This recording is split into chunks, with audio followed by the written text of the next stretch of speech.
everybody, and welcome to the newest indoor adventure in the Four Keeps, Beneath the Waves, Part 1. Today is January 24th, 2021, or 22, and you are loved. That is a very important thing that we like to remind each and every single one of our viewers and listeners at the beginning of each and every single one of these games. If this is your first time joining us, you can go to youtube.com/indooradventures to check up on all of the VODs of each of the games that we have played up until this point, or you can go towards anywhere audio casts are made available for free.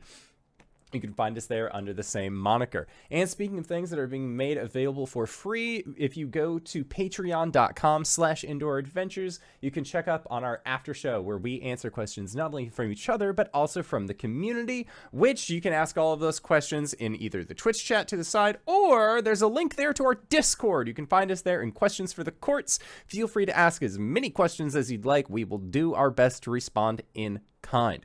But if you already support us on Patreon, you already support us on Twitch and YouTube and all those other wonderful spaces, and you're trying to think to yourself, well, where can I go to help support this fantastic show even more? Guess what, buddy? I got your back. Quite literally, in fact, because if you go to indooradventure.redbubble.com, we got t-shirts, we got posters, we got mugs, we got crop tops, throw pillows, shower curtains, aprons, clocks, and we also have face masks with the symbol of Tiamat upon them, designed by our very own Cyberwolf 1201, where all the proceeds of those face masks end up going to help support Doctors Without Borders. So if you would like to help support a good cause or possibly help support the show, you can again go to indooradventure.redbubble.com. That is indooradventure, no S at the end, .redbubble.com. But that is it for my opening spiel. So hey, RJ, who you playing tonight? Hey everybody, I'm RJ, and today I'm playing Caelum, the Shatterkai Wizard. We both go by he, him. Hello everybody, I'm LBHackEmUp, and I'm going to be playing Gwen, the Halfling Barbarian Fighter. We are both she, her. Oi, I'm Cyber. I use he or whatever pronouns. I'm going to be playing Arjhan. Arjhan is a draconian hoarder. He, him. Hey everybody, I'm Wings, also known as Danae Keener. I'm going to be playing as Coriander. I use she, her pronouns. Coriander is an Eldrin Paladin, and they use she, they, and he. And I am the indoor adventurer, he, him, and tonight I shall be your dungeon master. So, last we left off, we all fixed the issue with the Raven Queen. Raven Queen is now two separate people. There is Zarina Kelkasir, who is just a standard elven archmage, you know, kind of run-of-the-mill queen of an entire group of people. And then we also have the Raven Queen as they currently are, which is a manifestation of Cori's shadow. Cori, you will notice that you don't really have a shadow anymore necessarily, as, you know... I was thinking about that. Yeah, it sort of took form and is doing its own thing right now. Very cool. So that's fun to think about. I'm sure fan art will not be confusing during this time. As remember, is it folks, gay for your shadow to become a god? Remember, folks, it's canon. Don't add any shadows under Cori. It's wild. Honestly, it's gonna make it so easy for me. With that being said, Arjhan, you and Gwen had been bestowed some boons, some prezzies, as well as access to the entire amount of money beneath the Fortress of Forgotten Memories, which you decided, okay, conference room, sending that to the house, and a bunch of individuals helped with basically clearing out a kingdom's worth of gold into your house, which was then later relocated to the Dragon Forge. Fun thing about the relocation effect to the Dragon Forge, Arjhan and Gwen decided that they were going to, you know, sleep in the house, wished the two elves goodnight, went to the house, went to the Dragon Forge, and when they opened up the door to return to the Shadowfell, they were not in the Shadowfell because they had transitioned back to the house. However, this then left Cori and Caelum in the Shadowfell proper, but that's okay because Caelum had a little bit of a thing that he needed to do in the morning. Primarily, stop being undead. It was a pretty cool time, to say the least. So, Caelum, you have undergone a rather painful process performed by none other than Zarina Kelkasir, who has then restored you back to a regular flesh vessel. The only problem with that being you're an oldish man now. I mean, elven old, but still over 600. And we had left last session with Caelum, you realizing that you have aged quite dramatically, and Zarina actually coming to give you a hug, while Cori had taken Amaris to find some breakfast in this place. So, starting off tonight's session, Caelum, you are old. Is there anything that... Am I frozen? Can you hear me? I can hear you. Excellent, yes. Cool. For the audio cast, I wasn't moving at all, and that's keen. So No, that's Danae. No, that's keener. We've been through this. No, it's simple. Oh, no, simple is me or RJ. No, I'm dense. Oh, okay. Look, it's been a couple weeks. I'm thick. 3 C's. 3 C's. Lest we forget. All right, let's play Sorry. some Dungeons and Dragons. I'm dying. All right, so, Caelum, you have been turned into an elderly man, and you notice, now having taken effect, that where the body of Corvain Nightfeather was is no more. It seemed like it was actually consumed in the process of turning you back into a man. However, with that being said, Zarina she looks at you and she, with a smile, sort of laughs to herself and says, well, I didn't think that would work, but, well, it would work out as well as it did. I knew it would, but, again, a bit rusty. When you come to know our group the way I have, we tend to do the impossible on a basis. Well, that's good then. How are you feeling? You look a little different. And she will, like, raise a hand and manifest a mirror. And Caelum, you can actually get a good look at yourself. No longer do you have the glowy blues from your previously undead eyes. They are back to just being the standard black sclera. But other than that, what does Caelum look like now that he is a little bit more aged? There's probably a streak of white going through his hair where he's, like, pulled it back. He looks a lot like his father, as established, even more so now that he's aged up a lot. Yeah, other than that, it's still the normal Caelum, but old. Okay. Yeah, and you, again, for the first time, as you had mentioned at the end of last session, you are also feeling rather hungry, having come into now needing to eat food again for the first time in quite a while, as it would happen. Yeah. Just turning to Zarina. Well, I'd like a meal. And she nods, and stands at the edge of the bed and offers to take your hand. As he's standing, he gets woobly, because, that immediate, like, standing too fast. Mm-hmm. It's like, oh, no. And she will, like, put her arm underneath yours, so that way she's, like, holding you up by your back, and just says, all right, well, let's just take some gentle steps until we get you to the breakfast hall. Well, feast hall, but it's full breakfast.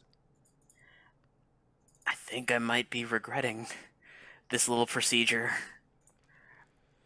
I hurt in places that I didn't know I had.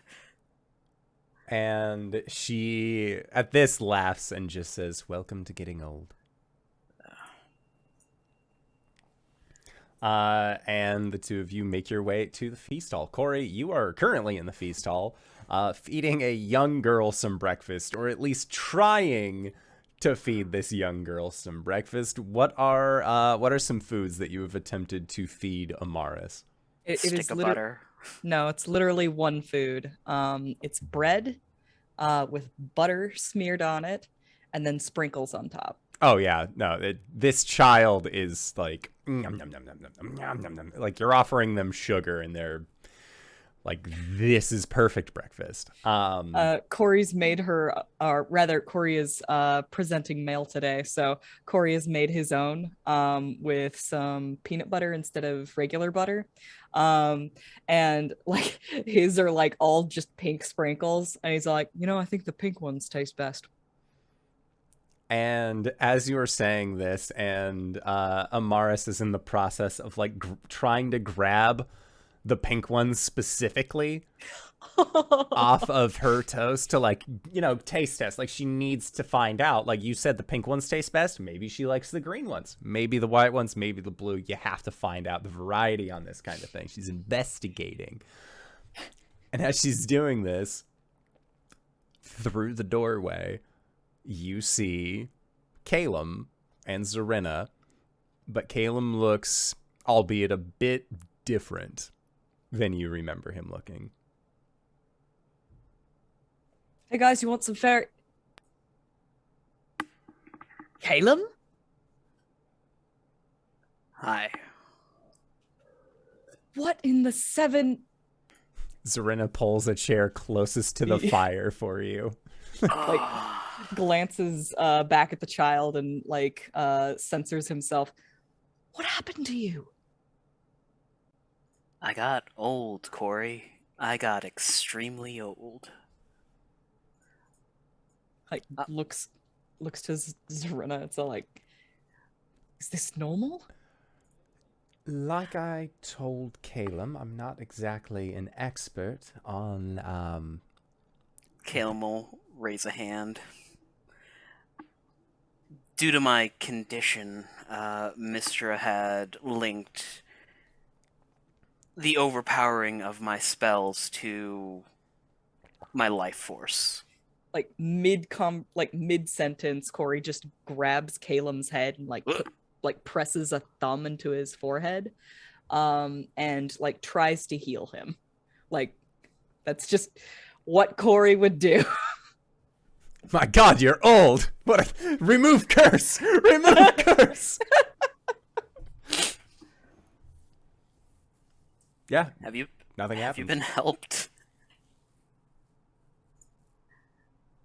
You are old. Well, don't say with such disdain. I didn't think this would happen. There is the sound of a small plate clattering in front of you, Caelum, and when you look down, Amaris has taken her plate, come over, set it in front of you, and is in the process of climbing into your lap to continue eating her food. Scoops her from under the arms, onto the lap, head pats. It is what it is. I don't think heading into the lair of Orcus as an undead creature would be very beneficial to anyone here. Well, it's not fair. You've already had your life stolen from you, and now you're going to have the rest of your years stolen from you as well, your youth? I want to say that comes with the job, isn't it? Some things have to get sacrificed in the end. And if it's a few years, that's a really small price to pay considering the world is at stake. Well, I went through a lot of sacrifices before I realized that maybe sometimes sacrifice isn't necessarily necessary. Even if it feels like the only way, it's...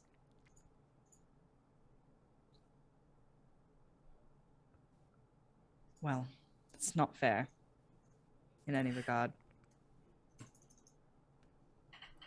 Who knows? Somewhere down the line, we might find a genie who gives you years. We'll figure it out. I feel like we're running out of wishes, Caelum. Well...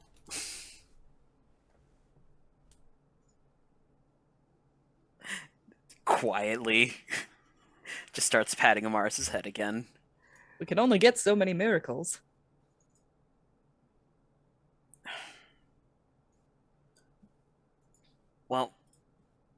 I did find a potion on Corvain. It, essentially can give him back a few years. It's not much, but it's something. How much?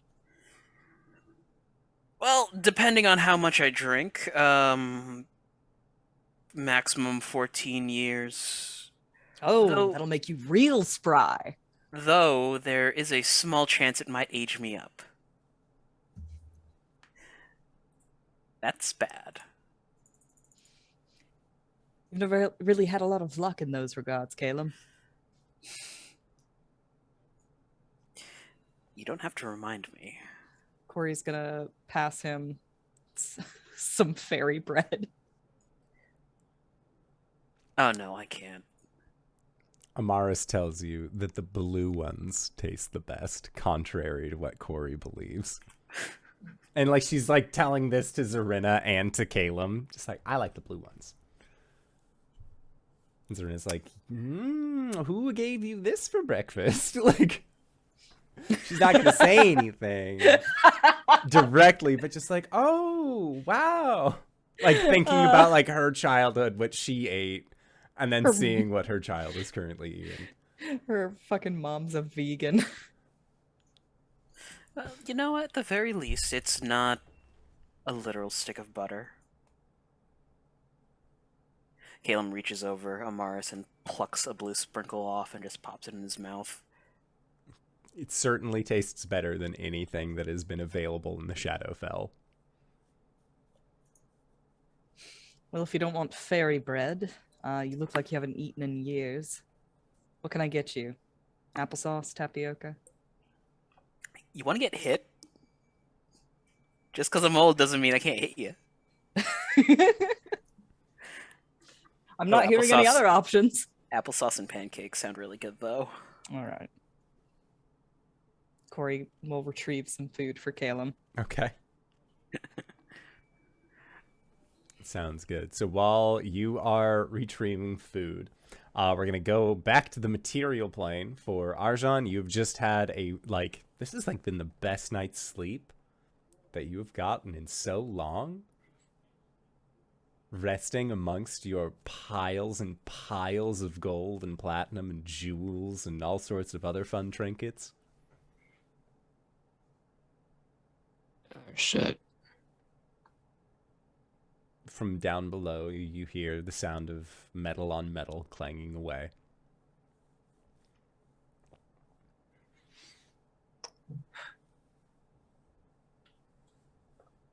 What do I have to do today? Coffee. And Arjun's gonna get up and go to the house. Okay, yeah. And Gwen, where did you sleep? Did you just stay the night in the house? Probably. Okay. She's probably up with coffee going already.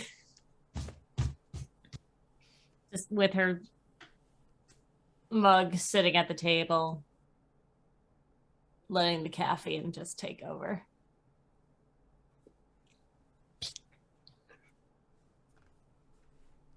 A hand up points to the coffee.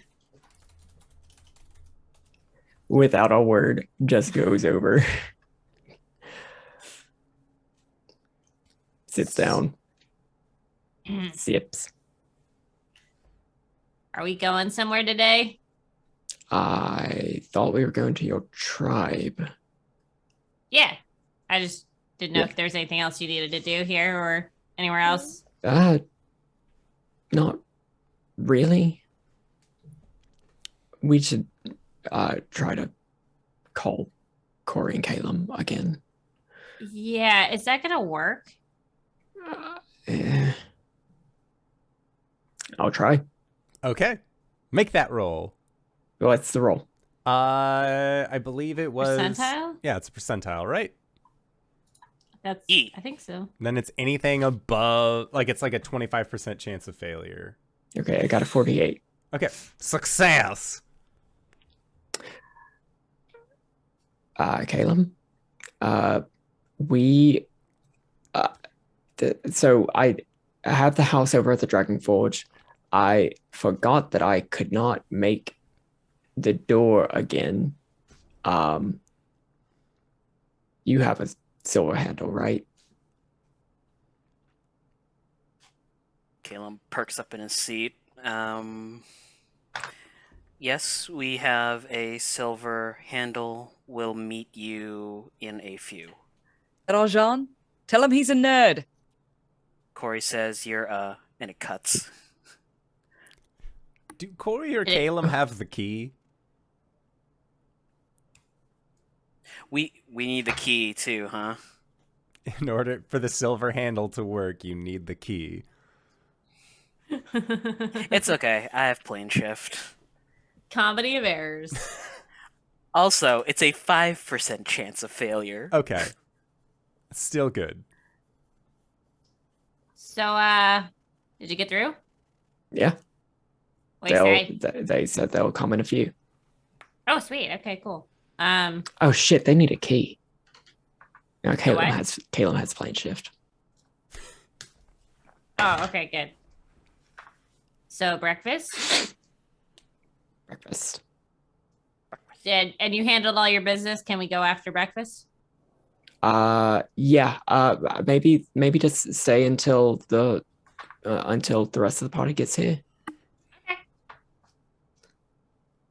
I was thinking eggs and bacon. Protein. Yeah, we will make the protein. Yeah. Gideon is Yes. more than happy to contribute to this. They are a magical house that can make you a wonderful breakfast.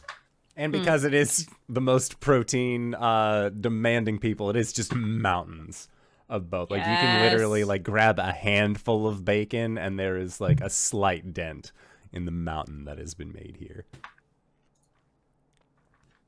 Might need a siesta after this.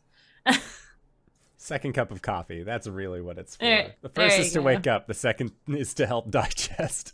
Mm-hmm. I mean, kind of. We'll wait for our companions then. Okay.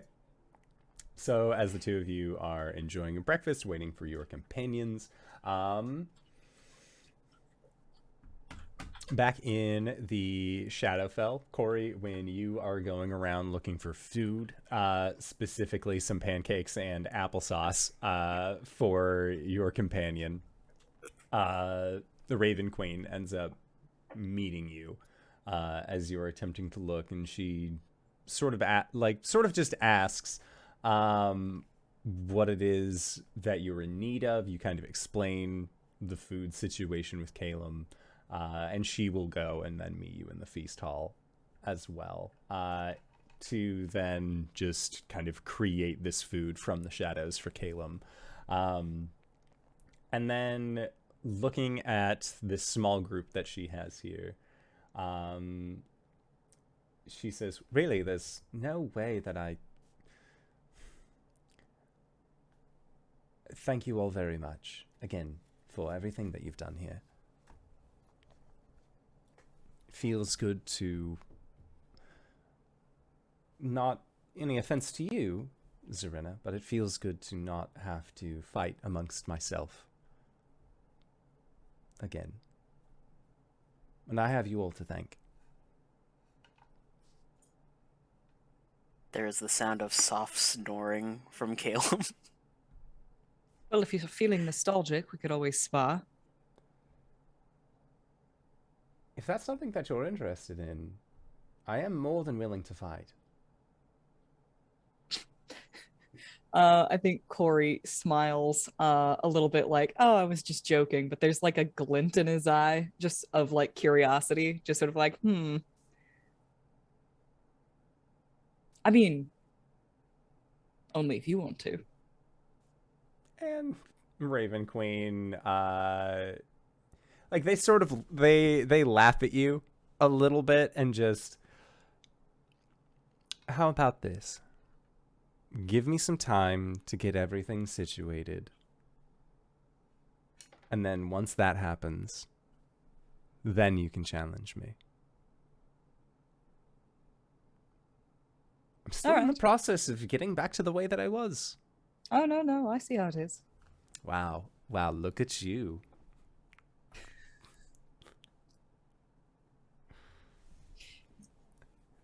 But that's besides the point. I take it the two of you are not exactly planning on sticking around for a while.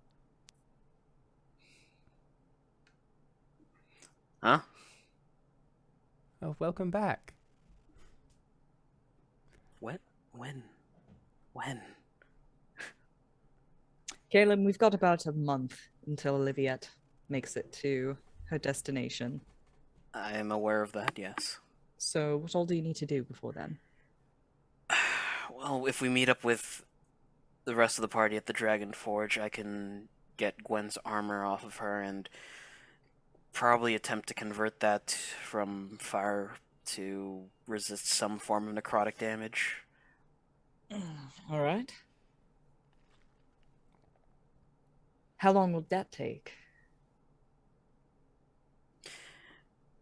If I have a month, I could take a month to do it, but depending on how things go, maybe 2 weeks.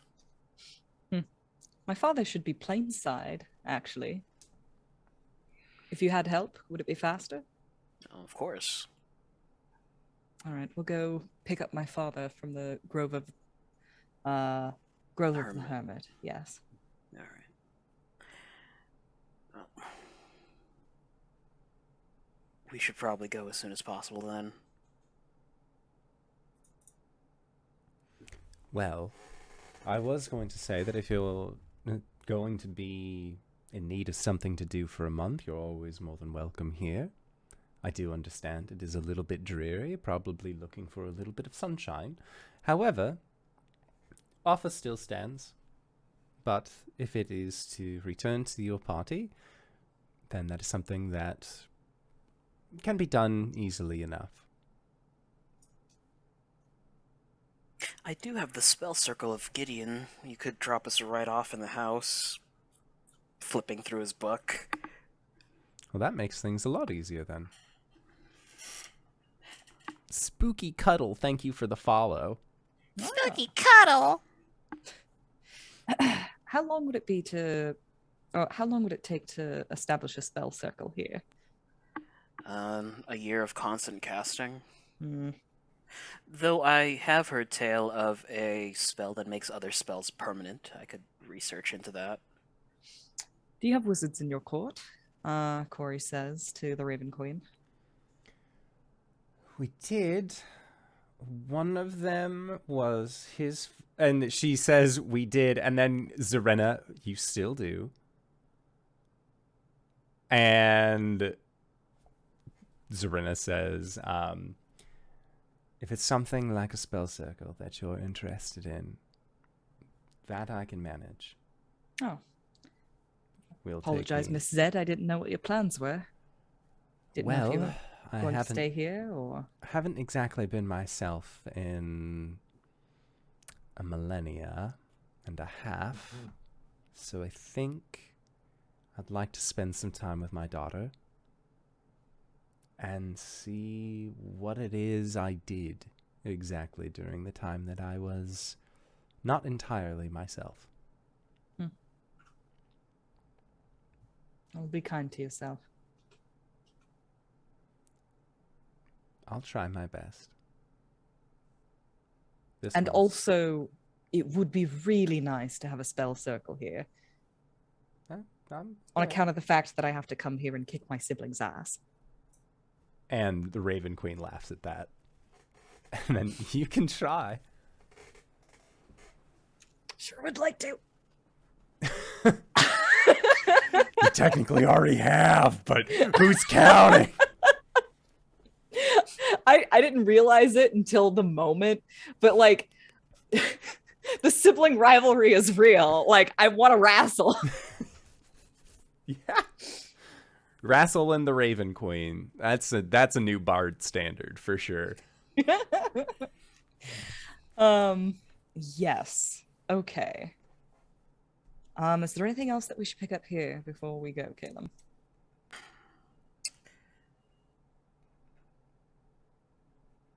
Gonna need a new shield.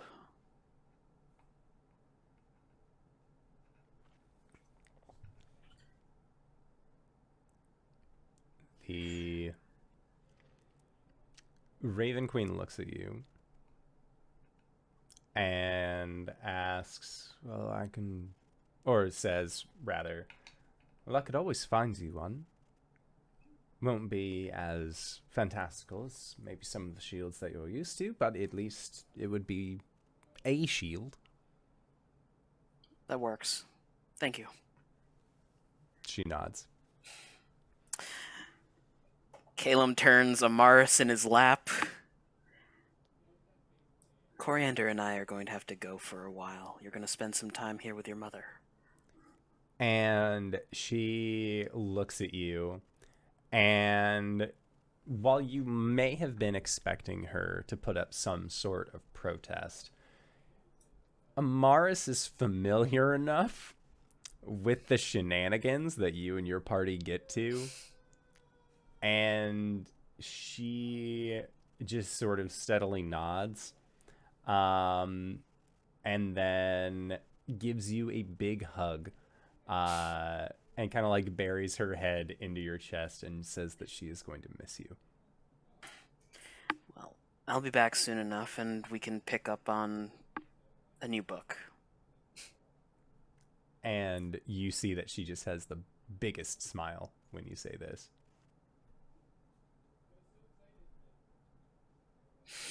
Yeah, he'll hand her off to Zarina and straighten up a little bit. Okay. You can definitely feel like there are like several bones that pop in your back.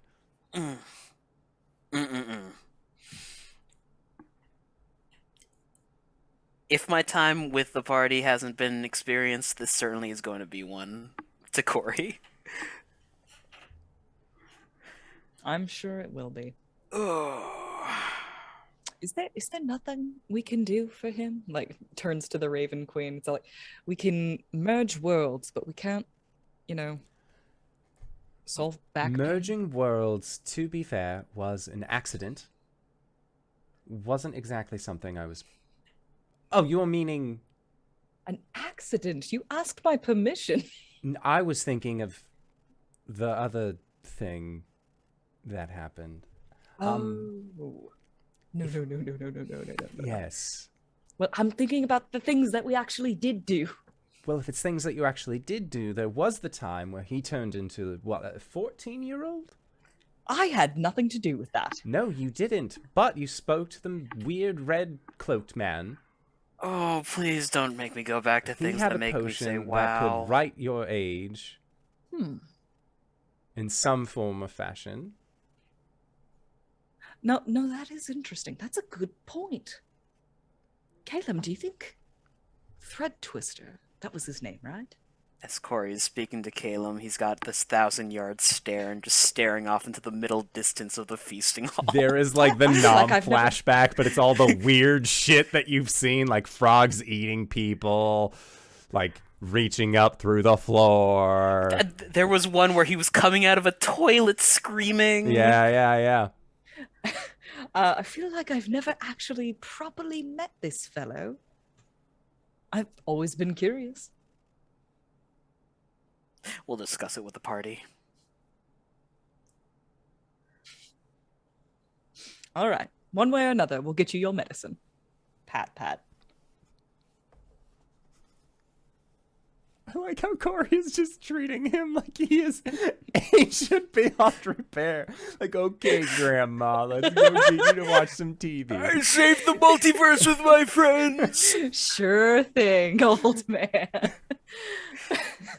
And I've got to treat it like a joke, or else it makes me sad. So then the Raven Queen will then ask for the spell circle that you have established for Gideon, so that way she has a target for you. Yeah, he'll hand it over. And you see that she looks at the spell circle and then like closes her eyes and begins to recite a spell. And as she does, She, like, the spell scroll begins to levitate up in front of her, and you see each of the rings of the spell circle begin to kind of shift and adjust until they find the right lock on, almost like a turn lock, until it hits that correct sequence. And as it does, you see that the spell circle grows and then begins to move down onto both you and Cori. And as it does, and the Raven Queen begins to cast this spell, from her, the feathering on her armor begins to shift and shudder, and as these feathers begin to flake off, you see these feathers actually turn into ravens, until the ravens begin to kind of spiral around you in almost in the same way that you had seen the body of Corvain get yoinked from the camp of the Goliaths. That same kind of whirlwind pattern is now happening around the two of you, until eventually you find yourselves being consumed by this circle of ravens. Right before they teleport, Caelum will look off towards Amaris, and he'll just say, "Be good. No more sticks of butter." Make sure you put them on bread. And you see both of them smile, and even the Raven Queen smiles at this, as the two of you disappear and arrive in the house. And Gwen, you and Arjhan have finished your plates of eggs and bacon and are in the process of just like, oh fuck, like most likely ate too much on this day. And you hear a satisfactory dum. Residents Cori and Caelum have arrived. Oh, great. Oh, Okay, perfect. Oh my god. The spell circle is in the basement, so you just hear like steps up, door, and then coming around the corner, just like old man and Cori. The fuck is that? This is Cori. Caelum? Hi. You're not, like, not dead anymore. Divine sense me. I can't do that. That Cori can do that. Bomb. Ah! if I do primeval awareness, what do I get? The tried and true hint of Fae and nothing more. Yay! There is some celestial now, like emanating from Cori, but other than that, no undead. Getting some celestial, actually. Oh shit. Wow. I'm related to Celestials Cool. on my sister's side. Yeah, no, evidently this is just what Caelum looks like when he's not dead. Dude, you got old as fuck. Yeah. Yeah. Why? Well, from my understanding, Mistra linked my overcasting of spells to my life force. Because I was undead, it wasn't really changing me physically. Now that I'm not dead, it's catching up. Oh, Mistra did this to you. It was that or keep breaking her arms. Yeah, breaking your god's arms seems bad. Yeah. That does. I mean, but like at the cost of years of his life. I mean, he's been 14 before, so like. Oh, could you do that again? Hit puberty a third time? Is it better than this? Honestly, I don't know. I creak when I walk. Yeah. Are you sure you're not part tree? Ah, speaking of. Huh. Bird bones. Speaking of the 14-year-old incident, Caelum had the most magnificent idea. No. No. No? It wasn't he- my idea. He was Oh. thinking that perhaps Arilla Thread Twister would have something that could help. Didn't it take some of you like a month or not a month, a week, the last Well, time you tried to get a potion to fix That was Caelum's because age? we didn't have enough money. And how convenient that now we have money and also a month. We could do that 4 times. Yes, if that's what we want. Is that what we want to do? I mean- Is there anything else that we should do? Well, Gwen wanted to visit her niece. Yes. Yeah. And My tribe, you know. you wanted to go back to the Dragon Forge, and oh look, there we are. I've already taken care of my stuff. Although there are a few other things that I could do in this month, but let's take care of this. What are you proposing? Is there anything that you have to do as far as resolving anything that just happened with the Raven Queen? Personally, I don't think so. Oh, whoa, look at that. Did anybody else notice I don't have a shadow? Huh. Is that a problem? Is this going to be a problem? No, I left it in the Shadowfell. Huh. Uh-huh. Turning to Arjhan, there was this potion on Corvain. Maybe you could try and mass replicate it. Let me see the Hey. potion. Potion of longevity. How do we track down that thread twister guy anyway? Find the big red tent. Yeah, he has shops pretty close to Shroudport. He had a shop in Shroudport, And then he Oh, right. left. and then Magic Band, And the Magic Band. and then But there- he had a shop in Vascor, and then you That's know Mark Bell. a whale He hit has- the levitation gem. He has a shop on Arask. He does have a shop on Arask, and he has a shop in Sertelier. Or throw a coin into a well and say his name 3 times. Orillo, Orillo, Orillo. No, then you're just going to waste money, and that will add to a problem. I You think say- that we have enough. No? No? Okay. Depends on what Arillo wants for it. But I can go over to Arask and double check. Since we do have this month of downtime. Go with. All right. Well, we're going to go back to the right. Arjhan, you're coming back to the tribe with me? Hold on a second. Oh. Arjhan is Oh. still looking at the potion.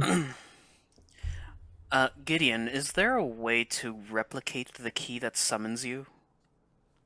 We seem to have gotten into this little incident of accidentally splitting the party. There is not. Thank you.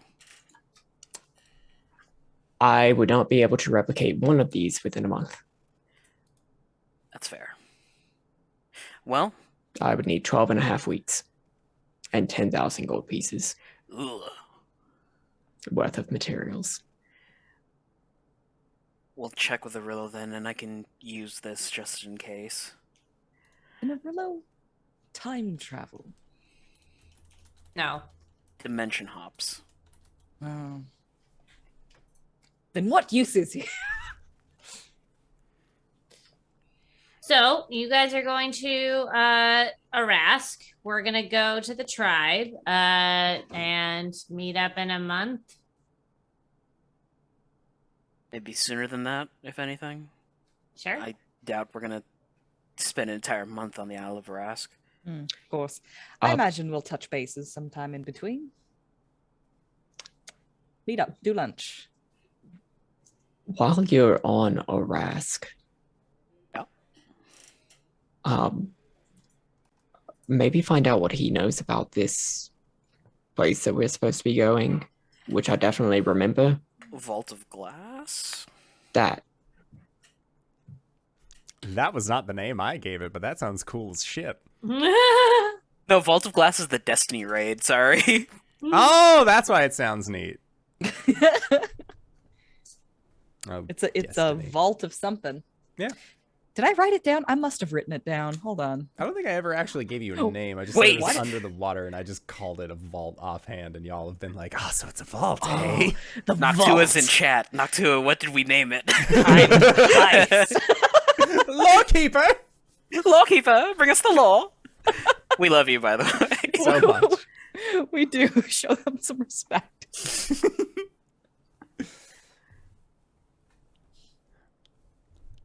Anyway, All right. Why do I have so many empty pages in my notes? I'm clicking desperately through, and it's just all like titles for my notes and then like nothing written on the page. So I click on worm locations. There's nothing here. We shall make for you a home. Well, Nothing. Maybe ask what Aras knows about a vault that's, in the middle of the ocean between here and the Isles of Alestria, where there may be a item capable of holding. wasn't it a bunch of items that were capable of holding, and we were just there to find one? I don't think any old one will do. This is a matter of binding someone to a vessel. This is a matter of identity. I thought it was like a bottle, not a ship. Well, the point is possibly ask or ask, because Yes, clearly yes. we are missing details. All right. If anything, I can pop over to the whatever's left of the Library of Ascor and do some research. Fair. Do you think it's an ant farm? Imagine like a bunch of little worms crawling around in an ant farm. Caelum starts drawing a spell circle in the middle of Gideon. He's going to do it like a ritual. What are you doing? Teleportation circle to Arask. Oh, okay. The house can teleport to Arask. You can just drop us off at the tribe and then... I mean, you do you. If you want to do that, that's fine. Oh my gosh, he's gotten senile in his old age. When? What? Caelum just stops writing, stands up, and walks away, just like, oh no.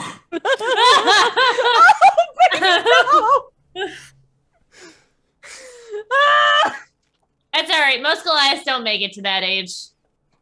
They They usually die in end up glorious combat. or they go away Wait, how long do and Goliaths kill live? themselves. Apparently, What?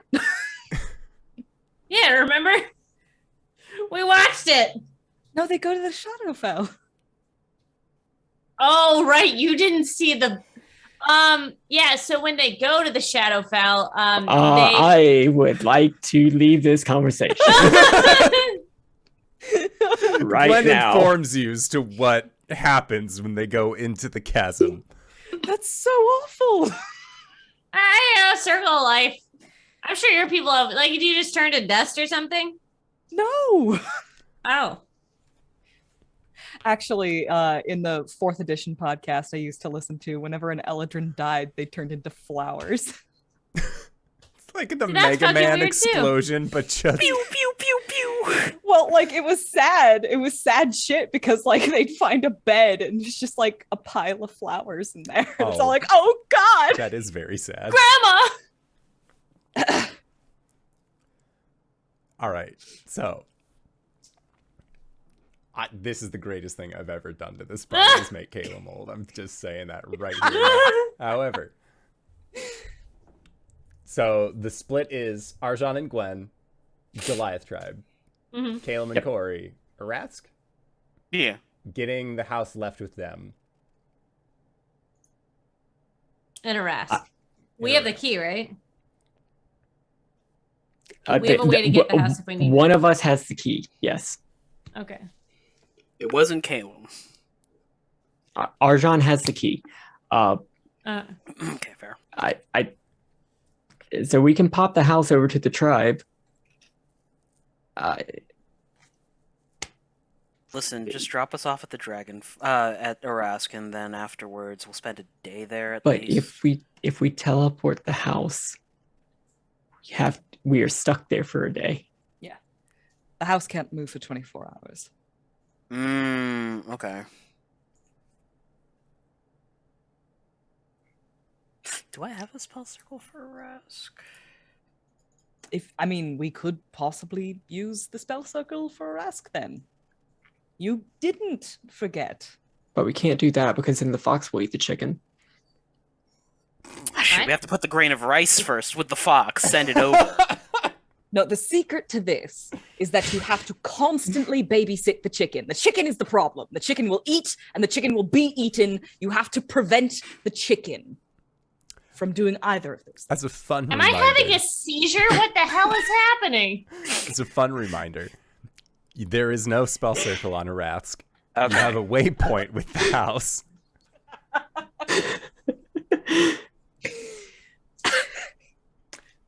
We we're could just spend a day. Gideon, take us to the tribe. Affirmative. House. Zoom, zoom, zoom. Takes you to said tribe. We're at the tribe. Gwen is going to get out, make her way down the hill, and say hi to her people. Cybra comes to meet you. Is she super pregnant or is she not pregnant? She is. When was the last time you guys came by here? Before we left to the Right shadow. before we left, yeah. So it's been like 4 days. She's still super preggers. Okay, cool. Baby! It's just like, oh my gosh, look at you! You've doubled! You're so fat. Are you so fat? Like, you're fat. When you say that, Cybra like gets a little like, I'm not fat. It's puppies. Like, She contains multitudes. All right, little girl. Let's go find our friends. and she just walks next to you very happily. Mm-hmm. Who was the puppy daddy again? It was a blink dog from the The blink Feywild. dog. It's gonna be It's crazy. right. Okay, yeah. All right, and then Arjhan, you are also exiting the house at this place. Sure. Okay. Cool. Because again, it is a 4-hour period, not a full day for Gideon. Oh, good. So, Oh, it's only 4 hours. yes. Is there anything Wow. that you all would like to do at, I mean, like Gwen and Arjhan are going to be staying here for a while. So for the elves, is there anything that the two of you would like to do here? I'm banished still, so no. Also I'm going true. to sit in the kitchen and drink some tea. Cori will hop out and exchange pleasantries, wiggle Cybra's ears, Cyber's very happy to see everybody. give some kids some piggyback rides, and then go back into the house. Okay. Sounds good. Yeah, so the two of you hop back in the house and then off to a Rask. Okay. E. Go. You head on over. At this point, it is starting to get later on in the evening, and when the two of you arrive at the Isle of Arask, you can see that there is you can feel, anyways, that there is a warm wind that seems to be blowing through the island itself. But kind of looking around from the last time that you've been here, things are starting to build again. After the destruction that had come through with the Keshin. But looking at Arask's garden, it seems like it is also in the process of getting rebuilt. As you will remember, there was a pretty sizable fire that had actually kind of torn through that the last time you were here. Your house appears in like that opening lawn between the garden and the city proper. So what would you like to do first? Go and speak with Arillo? Go and speak with Arask. Find a guard, tell him we'd like to make an appointment with Arask for tomorrow morning, Okay. and then find Arillo. Okay, yeah. Thankfully, again, you are parking your house in front of Arask's house. So finding a guard is pretty easy, as several of the kobolds end up coming up just being like, what the fuck is this? And then like recognizing the house itself.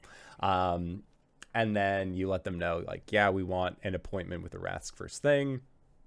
They say that, like, can do. And then they will go and get that set up for you.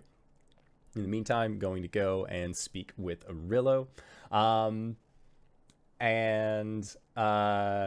Yeah, you make your way into the city. And again, it is in the process of kind of getting rebuilt. As it were, like houses are still in the process of being repainted. But for the most part, it's getting back to the way that it was, but you are noticing that there are a lot of the foliage seems a little bit more prickly than it was previously. When you had first arrived at the Isle of Arask, it was a lot more lush, a lot more verdant, and this time around it is like there are nettles that are growing. There are like rose bushes that the thorns are not being pruned or removed from. It's still beautiful. It's still a wonderful place to look at, but it is a little bit less welcoming. You kind of get the feeling of. But, Caelum, you have been to this isle many a time. Regretfully, you have had to go to things that make you say, wow, a multitude of times. And, Cori, for the first time in 18 levels, you see what looks like a brilliantly red tent with some gold fringe to it. And what looks like a hanging marquee, not attached to anything, that seems to levitate above it, that in brilliant lettering says things that make you say, and then the word wow sort of flashes intermittently and has like little like glowing lines around it to really help make it pop. Huh. Somehow it's both more and less than what I was expecting. I'm not overwhelmed, not underwhelmed. I'm just sort of Whelmed. It's a good word for it. Yeah. Well, only gets worse from here. Opens the door and steps in. Okay. And when you when you pull back the curtain, Cori, you see that there is a flight of stairs that lead down into this tent. And upon entering down, it is a very nice room. Has a counter at the end. You don't see any merchandise, but you do see what appear to be two large armored statues that kind of rest on either side. And at the end of this counter, you see that there is a short-haired individual, like short, almost black hair, a little bit of scruff. And they just seem to, like, they have like a ring in front of them and a small rag, and they are just like rubbing it, sort of looking at it intently. And there is a frog up on the counter with them. And then when they hear you, just, oh, customers. Oh, hello! Caelum, it's so good to see. You're new. Hello. Recommendation? Somewhat. Arillo Thread Twister, my good friend Cori, Arillo Thread Twister. A pleasure to meet you. Good to meet you as well. I've heard a lot about you. Hopefully good things. Like Cori just sort of like looks around the room as though expecting something. Nothing seems to happen. Caelum's gonna walk over to the counter and just kind of peek behind it just in case, because there was that one incident. Yeah, there doesn't seem to be anything behind him. This is the bit we keep on trying to do where we decide not to do a bit. Arillo, a very long time back, you gave me a potion that aged me up. Yes, it seems that it may have taken a little bit too well on you. This is a separate incident, no refund required. Right, you were dead. Well, yeah, I was kind of dead for a little bit. Do you have anything that would age me down?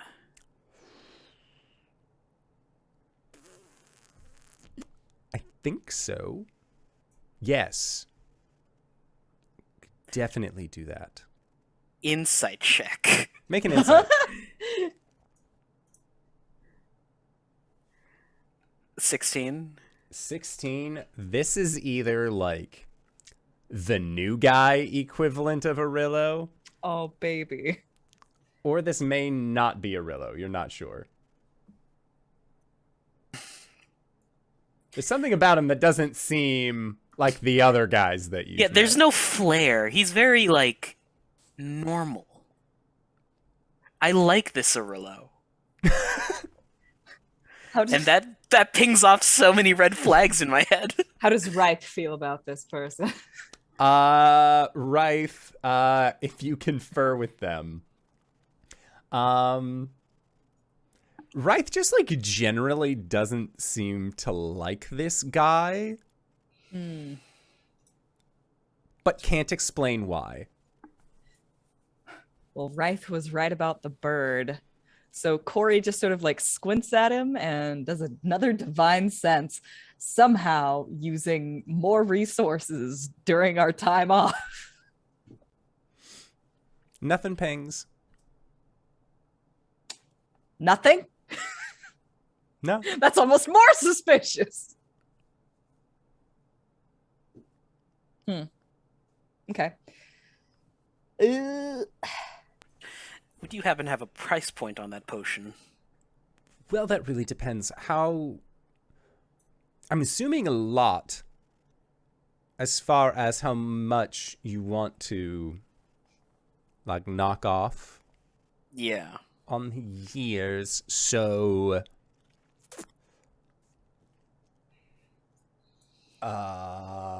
let me check with the manager Oh no, baby. real fast. We'll window shop. And he picks up the frog that's on the table, puts it up to his head, Oh no. It's happening. and you see him squeeze the sides of the frog, and the frog's mouth opens, and you see that there is like a glass panel on the inside, and on the inside you just see like there's a man with like a sandwich in one hand, like mid-bite. And the person holding the frog, Arillo, hey, I know you're on lunch right now, but how much do we sell the... I'm on lunch! Figure it out! Hello, Rillo. Oh! Good to see... Wait, hold on. Hold 1 second. Just one. Put the frog down. And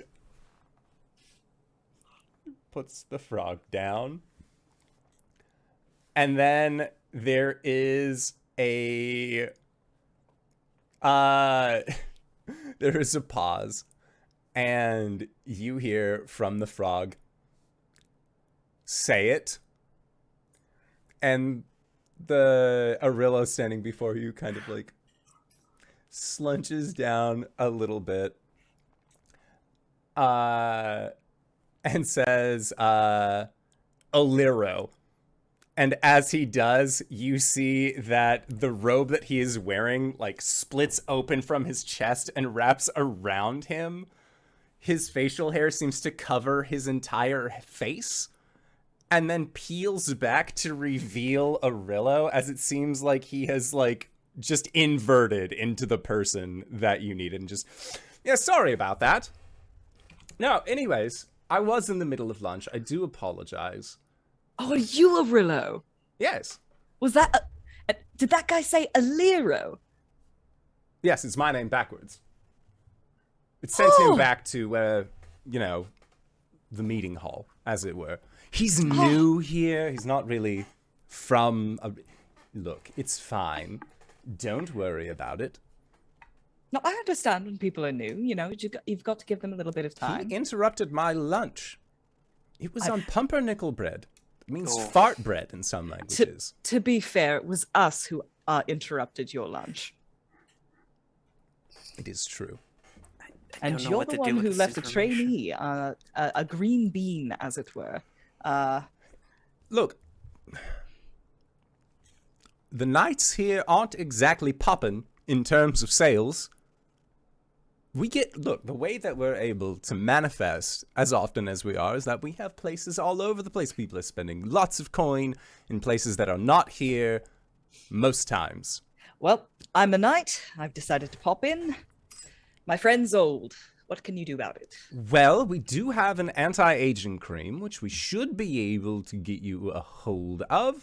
It will take continual applications over a period of about a week or so. If you do it any more than that, I cannot tell you how bad that would turn out for you. But there was an Arillo who turned into a baby. He's on the High Council. There's not much that we can do about that at this point. But I can still get you some anti-aging cream. Now, the anti-aging cream can knock off 50 years every week. Right now, we have it up to around 300 or so. So, at least 300 years worth of anti-aging cream. Kind of just like use it as you will. Save it if you know of another friend or companion travel piece. I don't know. Your group seems pretty tight-knit. But if anyone else needs, like, a youthification... So each jar is... It's one very large jar. So each jar has 300 years worth of anti-aging. That is correct, yes. And each dose... Or no, each week is 50 years. Yes. All right. So you need to apply it for a total of 6 weeks in order to get the full effect of it. Of course. All right. Is one jar going to be enough for you, Caelum? Should we get you two? They only have the one. It's a very big jar. It is a large jar, yes. Caelum goes into his portable hole and pulls out the Staff of Thunder and Lightning. How much can I get for this? That won't cover the whole thing, but it's a start. No, we're just looking to offset some of our expenses. Excellent, excellent. For 300 years, you would be looking at, because I like you, 280,000 gold. Cori's gonna write down that number to show Arjhan later. 280,000 gold. All right. And then Cori says, all right, but what if I gave you this? And pulls out like a very small jar with like some goop inside. And Cori says, now see, this is a one-of-a-kind jar that I got from a potato man in the... Sorry, I couldn't say it with a straight face. From a potato man in the Underdark. Give me. Hands it to him. It's Ristal slime. Which I believe is the equivalent of a potion of or a potion of healing, just like a standard one. I mean, it's an ointment that is like intended to be able to like be applied over several times. It was like the ointment I gave to Gwen's brother. Yeah. Very similar to that. This is gross and interesting. But and I think it's grown sentient. I've had it for a very long time. That, and he like shakes the jar, remains to be seen. However, this will help deduct the cost. Let's work together to try and find out how much that is, because I forget these things. Hold on, I definitely have more things in here. What color is it? Around. Staff What color of is Thunder and Lightning. The slime? Yeah. I mean, I'm thinking either like purple or lime green. He was getting the rarity. Oh. Oh, I the see. ointment I think is green. Bless. If it's green at max, 400 GP. maybe 500. Cori has no concept of wealth. The Staff of Thunder and Lightning is a very rare item, which I believe is purple. At max, like 50,000. I mean, that's offsetting. Yeah. Okay, so the staff Arilla likes, and he will offer you 40 for it. 40,000, not just 40 gold. He's not a monster. Right, resale value. What is this? GameStop? All right. And altogether, it's 40 gold for 7,000 gold worth of stuff. Oh, looks like you have a copy of Mario Kart Double Dash. Ooh, that'll get you a pretty penny. I thought this was supposed to be escapism. It's for you, actually but- just a pretty penny. It's very shiny. It's a wheat nickel. So we're getting 40,000 for the staff and then 400 for the slime. Yes, so you still out of pocket are looking at 236,000. No, wait. 2, 3, 0, 6, 0, 0. How's about this brain ring? Ooh, ooh, ooh, ooh. I Rings lived with in there brains. for- Does it have a brain in it? It did have my soul in it for a brief moment. Does it still have it now? No, No. no, it doesn't. I'm sorry. Doesn't have any soul in it. It How much would that could improve the price? if they die? It would actually increase the price based on whoever's soul was held inside. We don't say trapped here because I'm not going to ask questions as to how that soul got in that ring, but whoever's soul is housed within the Cori ring. like picks up the ring, sort of squints at it, like thinking, and then goes like, "No, wait, that's murder. No, we can't do that." That ring Slides would the get empty ring you towards him. down That one's also green. another. He would. This is a useful item to him, so he would be willing to knock off 600 from that. Oh.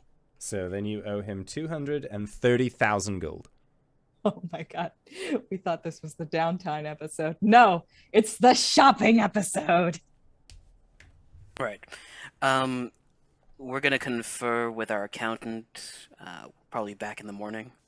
Yes, of course. And as always, we can also, like, if you don't need the whole jar, I understand if you don't need the whole jar, we can try and separate it, figure out a price point. Based on I've that. also got to confer with my boss to see how this whole situation's gonna go. Oh, if it's like I covered by your might need- healthcare, yes, of course. Feel free. Don't worry. I can put this on a hold for you. I'll put your name on it. Make sure we don't sell it to somebody else, or that an elderly escapism. Arillo wants to try and revitalize himself again. Wait, are you not the original? Oh, I'm very original. Well, you see, the Arillos are on a interdimensional council. There are an infinitesimal amount of Arillos. So all of them are, yes, original in their own right. If it helps, I'm original to this plane. This is Oh. my home turf. As far as we know.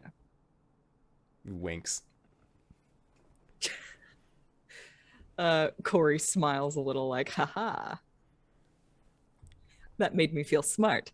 So we're still gonna go ahead and trade those things to Arillo. Okay, he will keep them set. He won't like give you gold for them necessarily unless you want to trade them in for gold. He is offering you more as part of like going towards your ointment of youth. Right. It's basically like Understood. just putting it In-store on credit. Yeah, he's Yeah, offering you that's- more in trade credit than he is in cash. hold. God damn it, GameStop! We're getting WoW bucks. He can give you the Cold cash. receipt for the image of one of these. I bought my PS5 with cold cash. No. All right.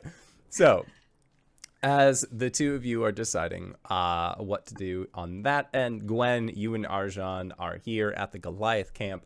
You're having a great time. as it were. Again, at this point, by the time that you saw Cori and Caelum left, it was getting now to early evening. And it seems like the return of the chieftain is something that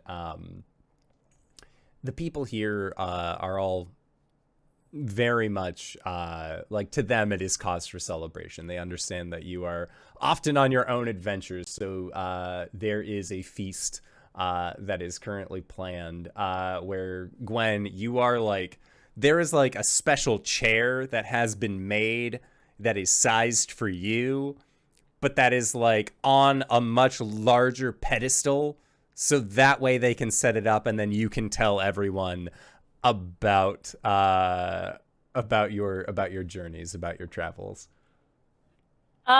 Yes. Okay. How much do you think Gwen should share as far as like going to the Shadowfell and like the whole grave thing? Is that too much for the people, or Gwen, should I will sprinkle? I will give you the scene, as it were. So you are on this large chair, you are on this pedestal, and there are a sea of Goliaths and Arjhan who are there. If Arjhan would like to listen to the story, listen to the Gwenisms of the adventure that you just went on. But as you look out upon the sea, you see so many hopeful faces. So many faces that, like, Goliath mothers holding young children, other young Goliaths that are there, like, who have come in droves to hear their chieftain speak. And they all look at you with anticipation and the understanding that you are going to tell them exactly what happened there. Yeah. Do you tell them about, when you jump off this cliff, you don't go into the service of the Raven Queen at all? Instead, something bad happens? Or do you want to fluff the story No. a little bit? I think I'll skip the part. If it's everyone there, I'll skip the part about going to the no, I'll tell the story about going to the cave and then jumping. Okay. And then skip ahead to the part where everyone met up, and then we started an infiltration. We started an infiltration into the Raven Queen's lair, and like sneaking in, but like with a giant worm, and like one's really exaggerating her motions and all that. And then she tells the triumphant story of saving the Raven Queen and splitting her to then do battle with a god and destroying the evil part of the Raven Queen and restoring her to her former glory. Okay. Gwen, while you are giving the speech, make a performance check for me. Oh, boy. A +1. Let's go. That's a 12. A 12? Okay. Gwen, as you are telling this story, you can feel upon your back the new additions to the tattoo for your chieftain scribing that you had received. And they begin to glow, and they begin to feel warm in a comforting way, like when somebody just is resting their hand upon your back. And as you continue to speak, this large fire that had been built up that was meant to like keep the entire tribe warm. Because again, it's like real world equivalent of like January at this point, like late January. It's a little cold, but as the smoke continues to rise and your words carry, there is like an opening that occurs within the smoke itself. And as that comforting warmth continues upon your back, your words actually begin to manifest into what looks like a visual. And you begin to narrate these scenes that are all like how you remember it being for the tribe. Yes. And as you provide this storyboard of events that are definitely glossing over some of the weirder things that you just figured was probably not worth mentioning at the time. Mm-hmm. That is where we are going to go into our break for the evening. So we're going to try and be back in 5 to 10 minutes. Don't go no place unless it's to grab a food, grab a drink, grab a friend, or possibly go to indooradventure.redbubble.com. We got t-shirts, we got posters, we got mugs, crop tops, all of those wonderful things. Maybe you could also get a face mask, help support a good cause. And we'll see you guys shortly. All right, everybody. See you soon. Hello, everybody. Simon. Hey. So RJ's been teaching me ukulele. And I'm not great yet, but I can do.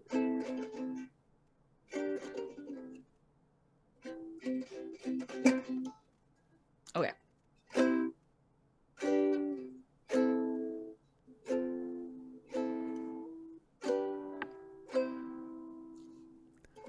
I know like 5 chords. You did it! Beautiful. Yeah. This is Strumming a good. is still hard for me. This is a good bit to return to break from. I enjoy this. I like this. I'm still. Part of me is like waiting for another shoe to drop, but if I just go into the rest of the game before it happens, we're good. So, Gwen, you just finished up speaking your tale to the Goliath tribe. It has gone into the evening, and it seems like the entire tribe is very pleased, very happy with the story that you have given them. They are a little bit confused about there being a new Raven Queen. And, like, you get a lot of questions, like, you have to field a lot of questions, like, is she the same but different now? Yes, basically. That's a good way to describe it. And you're friends with her? Oh yeah, we're super tight. And she like, gave me this! And when you, like, show, like, the new back tattoo, there is, like, murmurs among the crowd, just like, oh my god. Oh my god.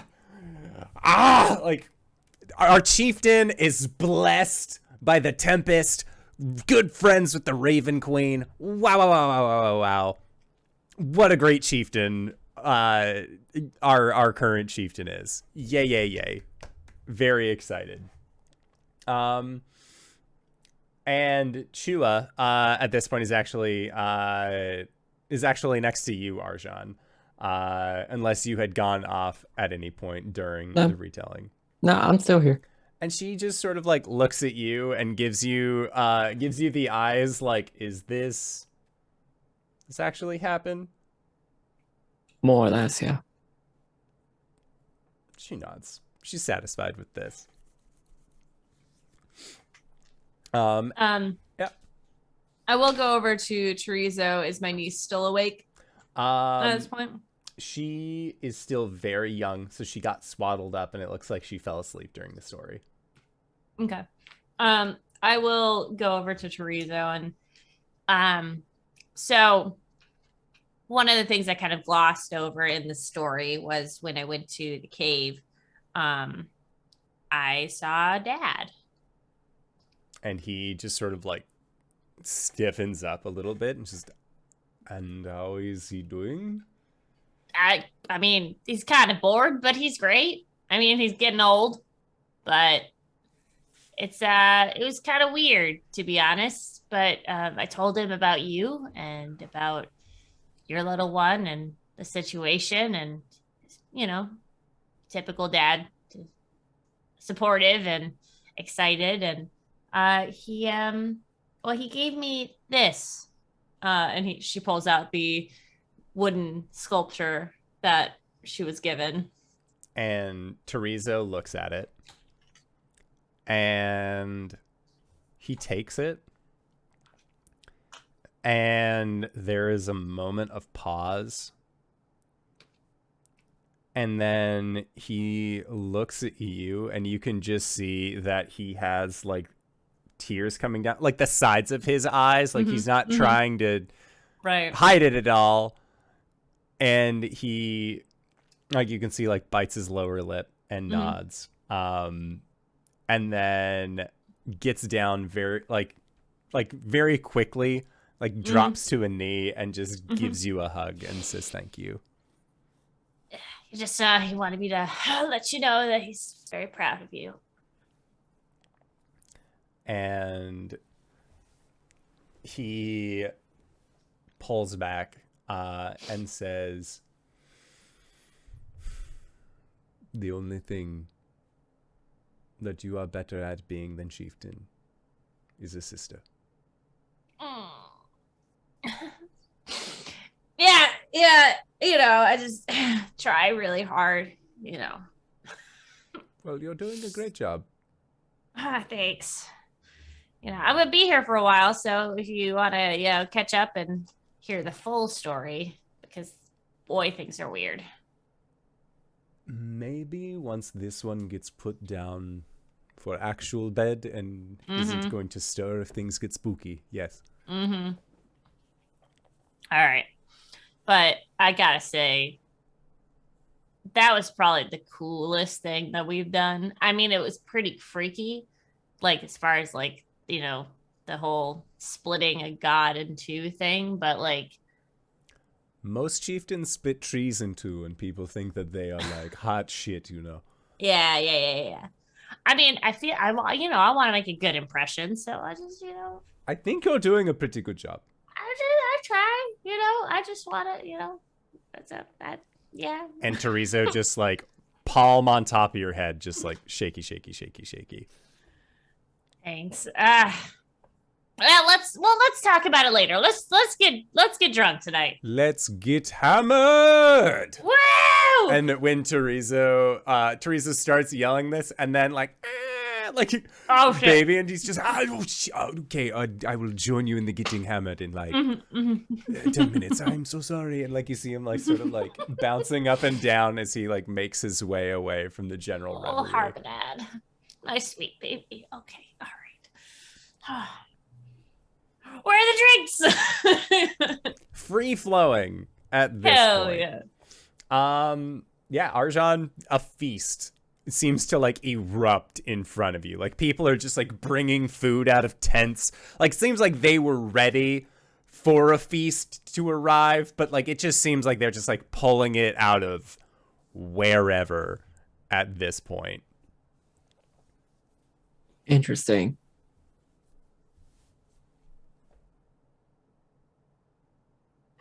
That seems like a Gwen question. Never mind. Yeah. And so And Arjhan will just keep eating. Yeah, it is. And like it is until later on in the evening, I would say, like the feast has been had. It's kind of like died down a little bit. Obviously, there's still like cheers and revelry happening. Cybra has sort of like planted herself next to Gwen and is just like, she's not begging, she's too polite for that kind of thing, but like if food happens to fall or be presented in front of her, just like a little dainty bite, and then just like very gentle. Do we know how many pups she's got? And Chua says 5. Jeez Louise. Okay, all right. 101 is how many she there might be so I told you about the father, right? I don't think you did. Well, now's a good time to let you know it was a blink dog. Do you know what that is? That's a good question, Chua. And she pauses and just, those are the ones that boof, boof, boof, boof, bark, bark, boof. Okay. I'm sure that's fine.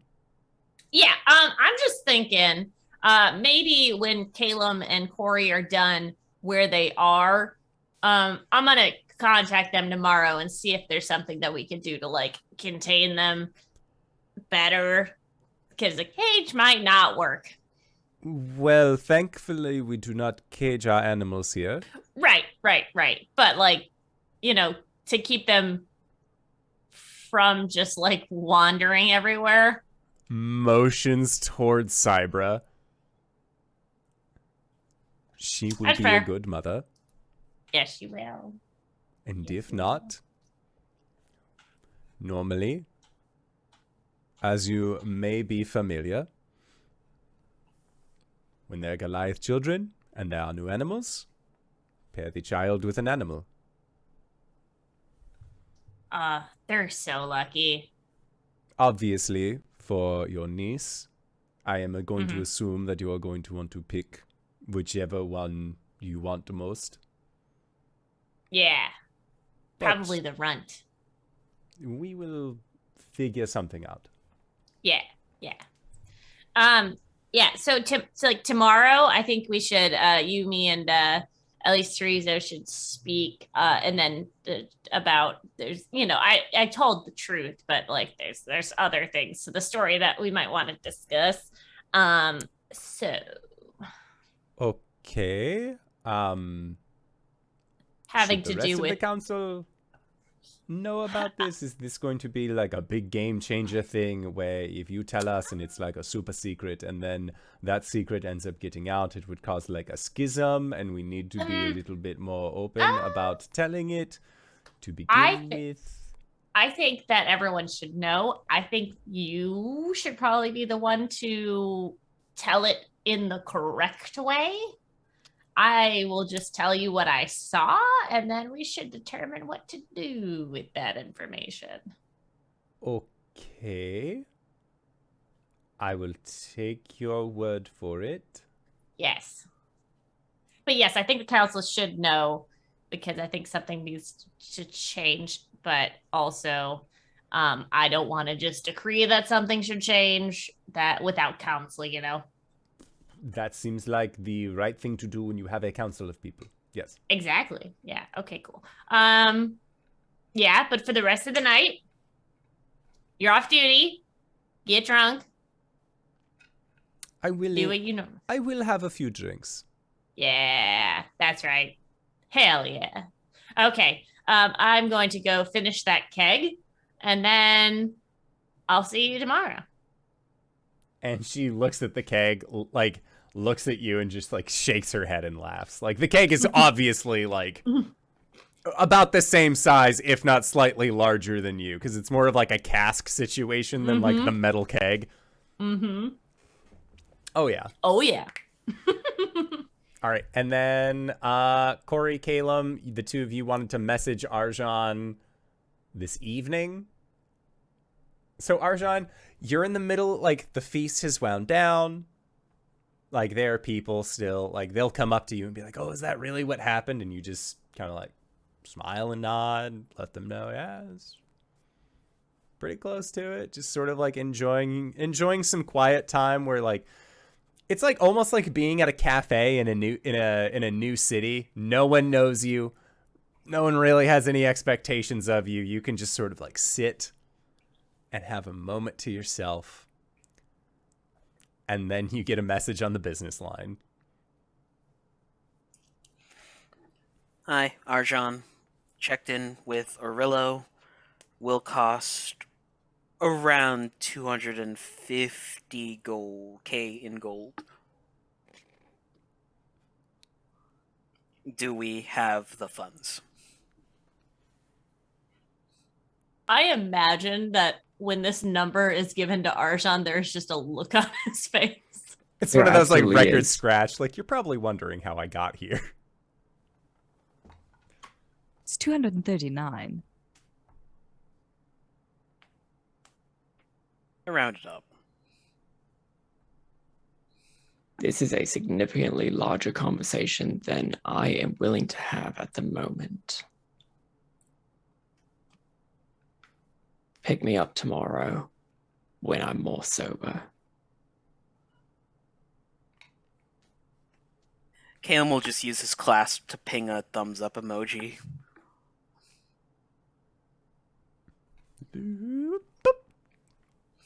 So he said yes, right? No. He said no? He said we'll discuss it tomorrow. Oh, that's never a good sign.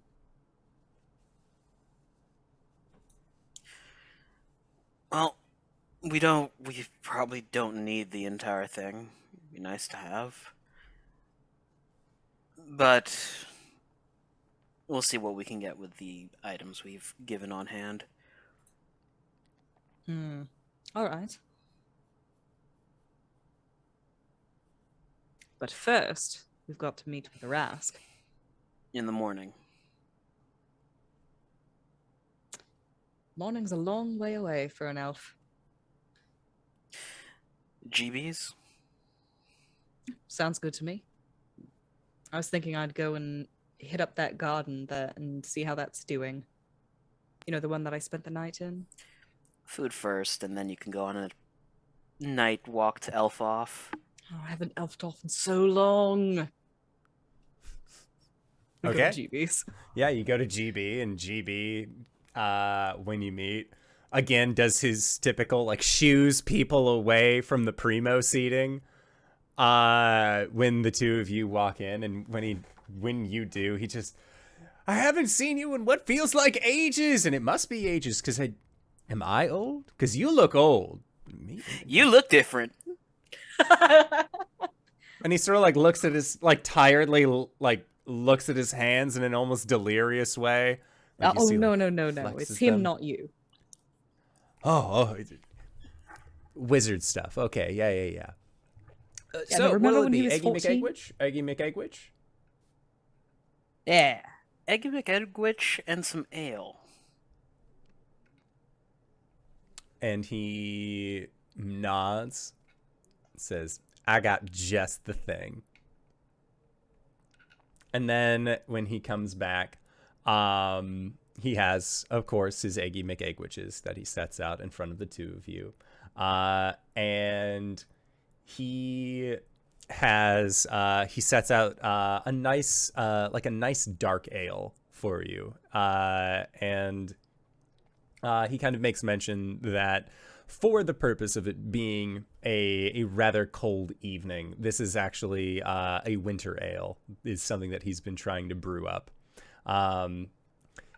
Typically, previously he didn't need to make one of these on the Isle of Arask, but ever since the dragon came back, he hasn't been really himself.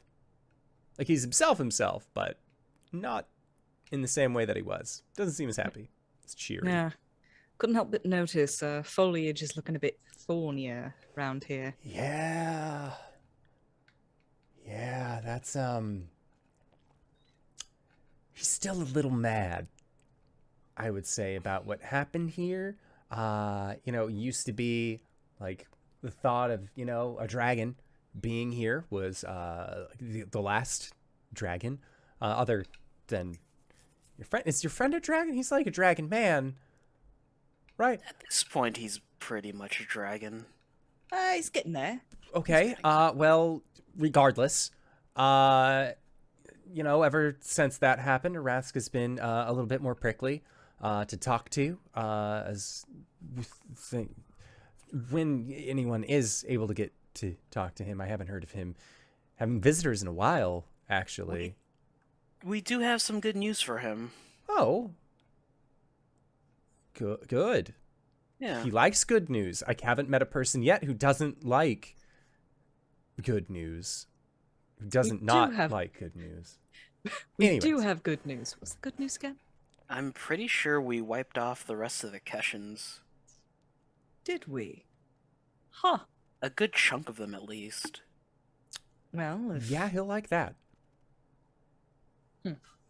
I think he would like that at this point. And honestly, I'm not too upset to hear about that as well. Oh, it's sad to hear that he's less sunshine and roses and a bit more briars and thorns nowadays. That's a little happens. concerning, considering what briars and thorns imply in this part of the world, Cori. Does that imply something? Blights? Oh. Didn't we leave the blight staff with him? We left the staff with him, right? I believe we destroyed that to get rid of a bunch of them. Huh. I might have to look into that tonight. Right. Good ale. Thank you. Tirelessly working away all hours of the day.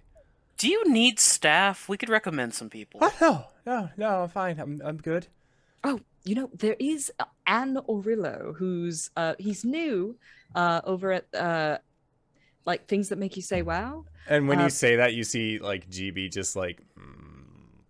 Well, he's not like the other Orillos. Like he's a bit more tame, I suppose. I don't know if he's really happy there. Might look into it. I'm never going back to that place. Cool. Ever. I went in once. I don't want to talk about what I saw. I really don't. Did it make you say wow? No, it made me scream and run out, and I don't want to talk about it again. But it did leave an impression on you. Oh, yes. And he I'll give him chuckles your to name. himself. Yes, it did. I'll give him your name.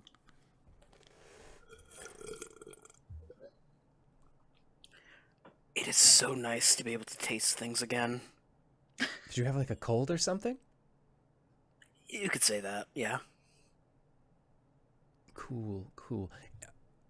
I have to check some tables. You guys need anything? Bored? We've got room covered. We're just here for dinner. All right. Well, it's always a pleasure. Love seeing you guys. And as always, enjoy your stay at the Greyborn Tavern, weary travelers. Always a pleasure. He sort of smiles and puffs up his chest a little bit and then rushes off to do Greybeard things. Cori sort of like sips his ale and gives Caelum a knowing look. What's So this taste- look? Oh, so tasting things again. Yeah. Didn't really have to eat, but I still did it. It was a bit muted. No, I Not remember. like your whole water spicy situation that you had a while ago. Oh, I've been through so much shit. Well, Mhm. you remember the raven form I used to have? Yeah. Yeah, I couldn't taste anything like that either. Hmm. We were both undead for a while there. Good times? Question mark on that one. Well, here's to putting bad times behind us and looking forward to better times ahead. Cheers. Clink. Clank. Okay. So then, evening falls. Is there anything that anyone would like to do before we initiate a first of a long rest? Cori's gonna go to that garden that he had tranced in and cast a plant growth in to make it nice and lush. He's done this in a couple of places now, but Arask was one of them. And he's just gonna go and see how that's going. Yeah, it looks like the lush plants that had been growing here previously, they are still here, but it seems like there is a bit almost like an overgrowth issue where they are getting choked out by a lot of these newer plants that seem to be growing here.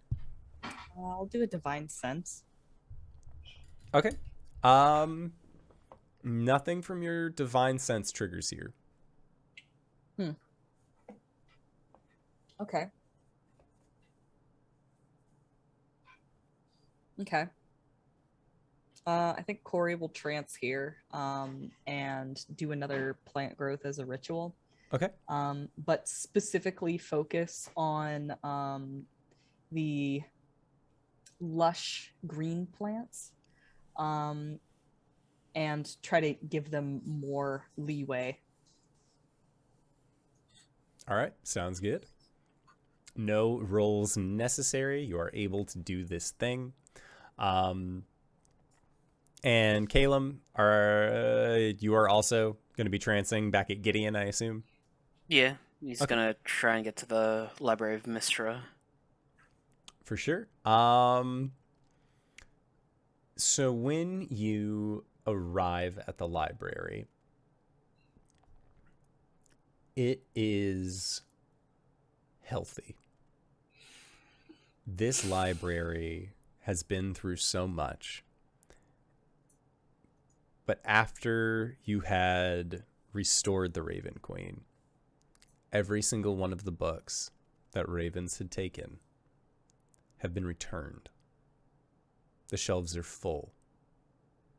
The knowledge that you once sought so desperately is right at your fingertips once again. The unseen servants have cleared off your study table, as you have not been here for some time.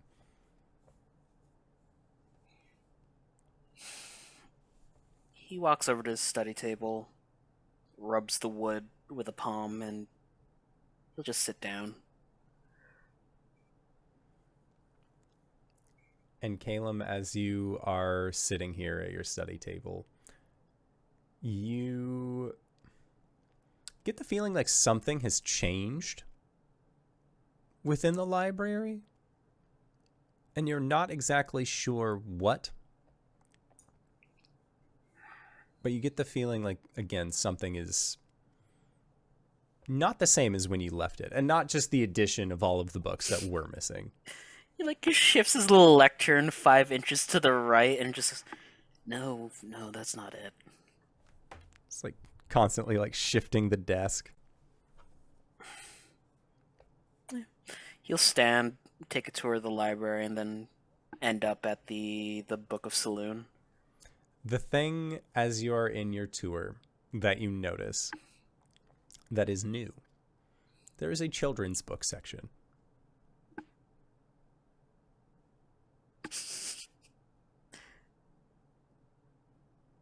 He smiles.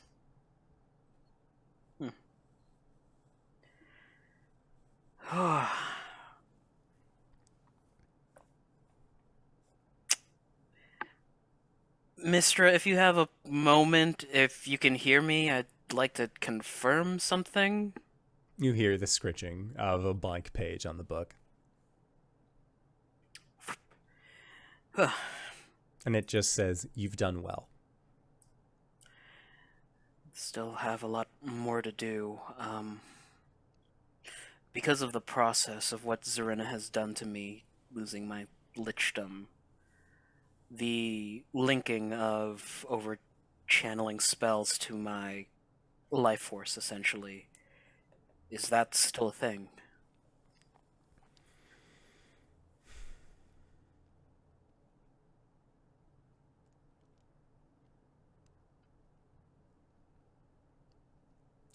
And this is in Mistra's handwriting, not Saloon's.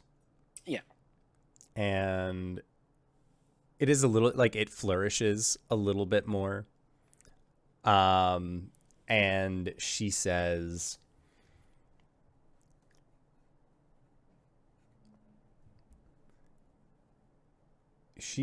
yes. But there is a pause beforehand until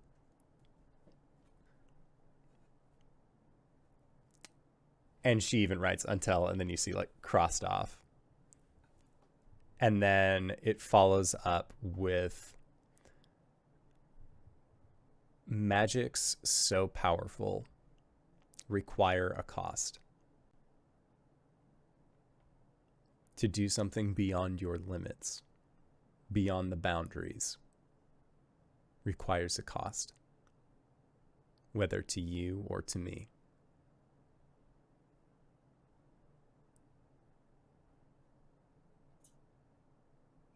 I'd much rather it cost me than you then. Well, currently trying to find a way to fix this whole situation that I'm currently in, but we'll be all right. And the message says, "I think you look handsome." It's a distinguished look, yeah. The white really suits you.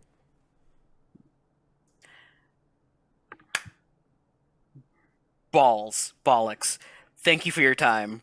closes the book, runs around the library to look for information on the vault. You see that there is, like, when you say balls books, they're like halfway of writing what, and like just book shuts, runs off. Make an investigation check. You got it, buddy, pal, friend. That is a dirty 20. With a dirty 20, you do not find anything relating to a vault.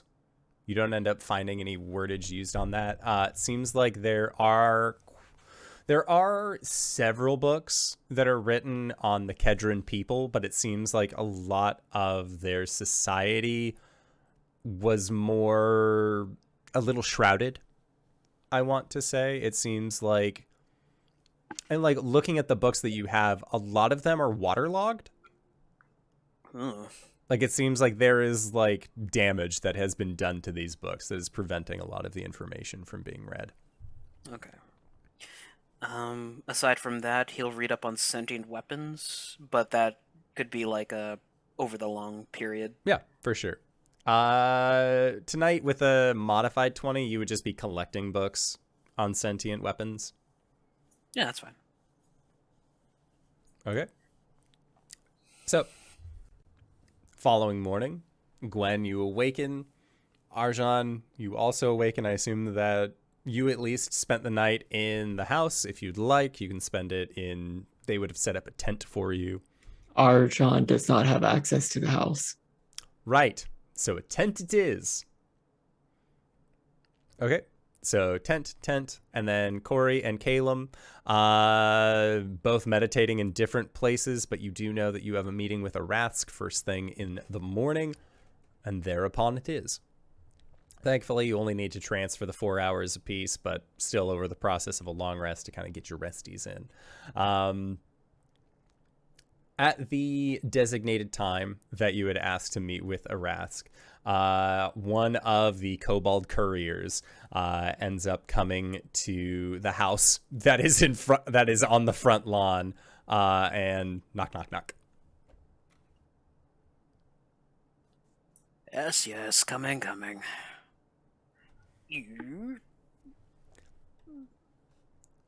And the little courier with its large cap and messenger bag.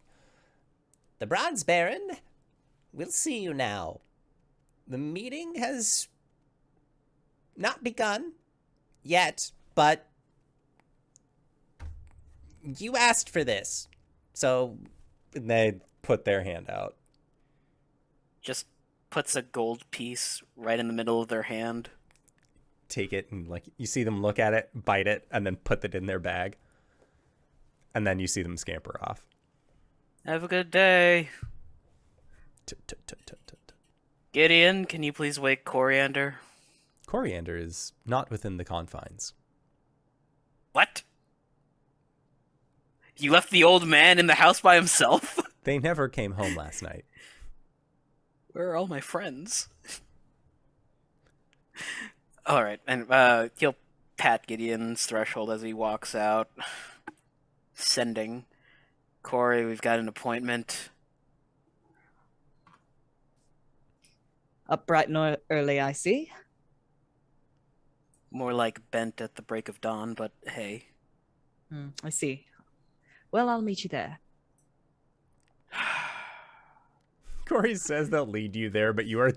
Like, you can see Arathsk's garden from your front I said lawn. meet you there. Okay. I heard lead you there. Follow me, old man. How many times I gotta teach you this lesson, old man? Okay. I love the young people. All right, so you are brought to the Bountiful Gardens, or at least what once was. And you can see that there's no fire damage that's kind of been struck out at this point. It seems like that's all kind of been recouped and figured out.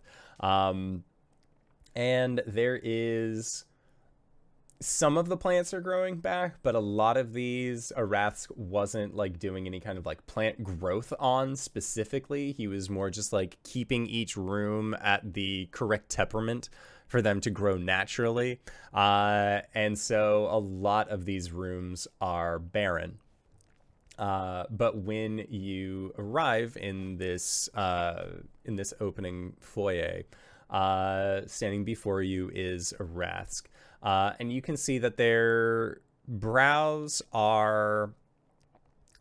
His brow is a little bit more furrowed than it was. Like, you can see, like, the creases of consternation that have been there for some time. His clothes, where previously were more of a, like, that greenish tint, seems to be more of almost like a darkened brown style color.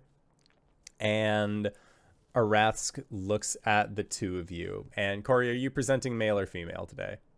I'm gonna say male again. Okay. And Arathsk looks at the two of you and just... Hello, old friends. Some much older than I last remember. Yeah, we're working on that. You still Good to see smell you the again. same.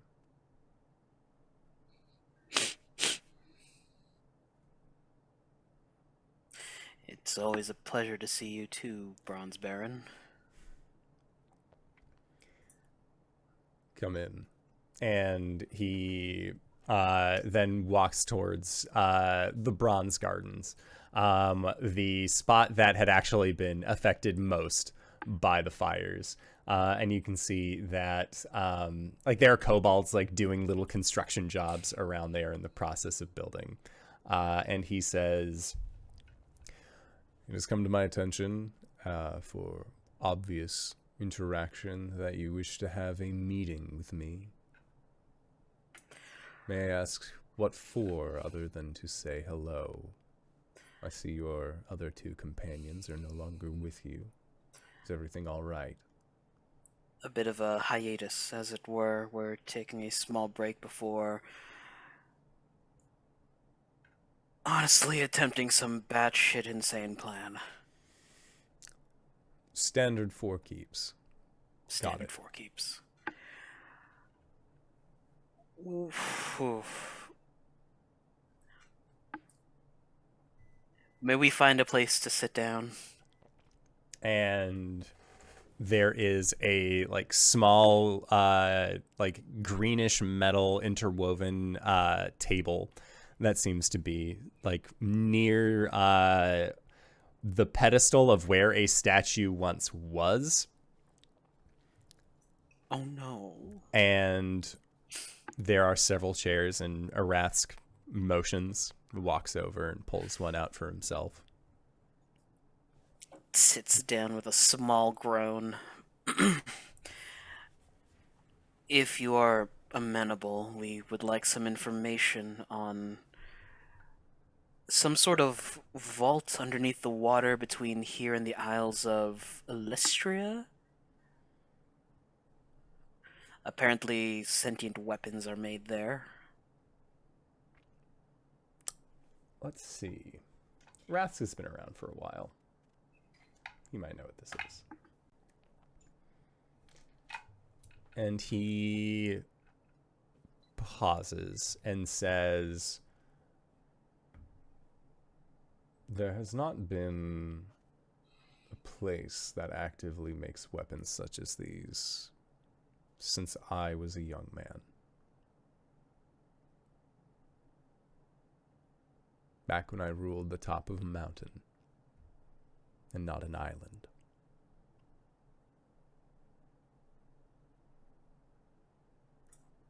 All right. So what you're saying is that it no longer exists. Or it's been so well hidden that Arask hasn't been able to find it in the waters. Doing a bit of research into it at the library, some of the books detailing the location are damaged at best. Water damage? Water damage. There's the trick. It's beneath the water. No. And I thought it was a Arathsk just floating like sort of like island. nods like, yes, it is. I've solved this water puzzle. You've done well, Coriander. Aside from that, some news for you. A few months ago, the Dragon Forge was attacked by the Keshan Trading Company, and they were swiftly dispatched. I believe a majority of them fell during that battle.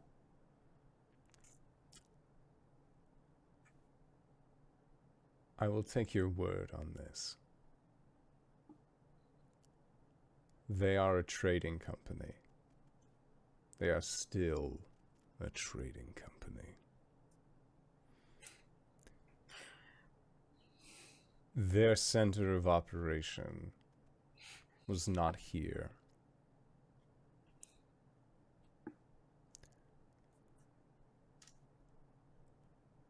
Also, Dragon Forge. Care to explain? It's a new town on the mainland that we have established. I see.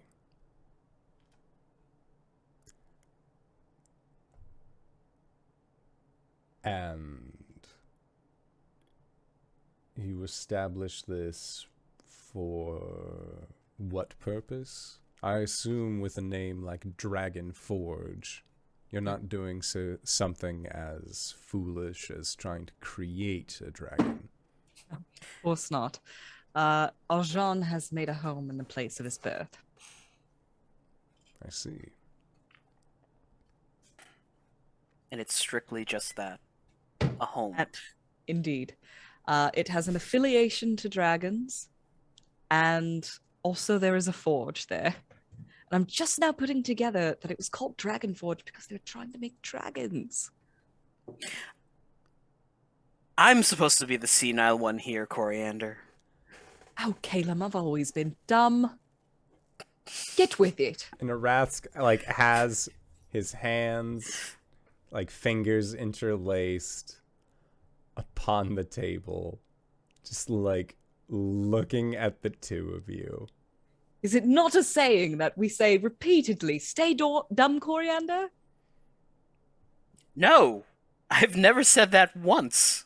And why is that on the tip of my tongue? I'm sorry, Arask. No, I'm quite enjoying this.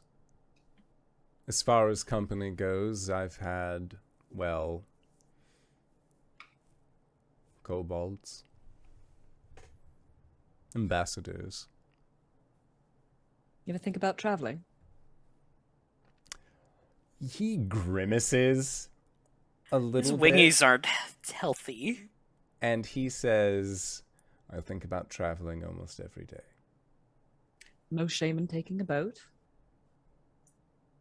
And he looks at you like you have just told him some utter offense. My apologies, sir. There's the audible squeaking of a garden chair that goes a little bit away from Cori. Now, if you're looking for a place, or if you know of this place, the location where these weapons were made, what is it exactly that you are asking me of? Or asking of me? Honestly, if you had any more information, I don't want to go diving blind into the middle of the ocean, given our track record. Can you at least tell us where it used to be? And he thinks to himself and says, I may yet still have a map. If I do, it is yours. Well, in the meantime, while you're trying to find said map, would you like some tea? And he smirks a little bit and nods. Just if you will excuse me. Caelum busies himself making some tea. He will stand And then he goes towards where there had been a secret entrance that led down into his like small treasure chambers. He descends. And he'll be gone for roughly around 15, 20 minutes or so. He seems lonely. Well, yeah, well, given what happened on his island and his whole history, I would be surprised if he didn't.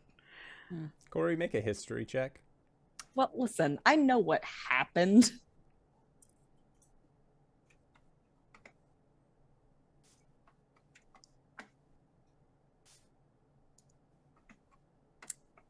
Sorry. But stay dumb, Cori, because I got a 5. That's okay. No, she remembers. She remembers what happened here on the island and the fact that like his love was murdered and stuff. Like she knows. She knows that he's sad. There used to be a statue in this room. I know. I had a whole moment with the guy. And Arathsk will come back. And when he does, he brings out a very old, very ancient looking map. And when he lays it out onto the table, he says, as far as a vault goes, I am not entirely sure where that may be. Things change over time. New people move in. Last I checked, well, land-faring folk don't exactly live under the water. Caelum, we might get to meet sea elves. Or not sea elves. Yes, they are called Tritons. No, I believe the ones that we had to deal with were Sahugin. Ah. Yes. Yes. They typically tend to stay more closer to the shores. Now, in this area, if memory serves, you'll most likely encounter something a little bit... How do I describe this? Potentially far out. Do you know why they call it the Sea of Burning Night? I couldn't tell you. Back before it became known as the sea itself, there were individuals that were capable of flying above the heavens. A great war was held in the space above. Their ships broke down, crashed, fractured. Now, occasionally, you can see bits and pieces of debris from those very ships still careening towards the ocean. Treasures from beyond, sailors call them. So beyond the skies. He nods. As those who apparently have traversed to the moon, if memory serves, there are other things that are beyond the sky. I see. I'm beginning to connect the dots. Good.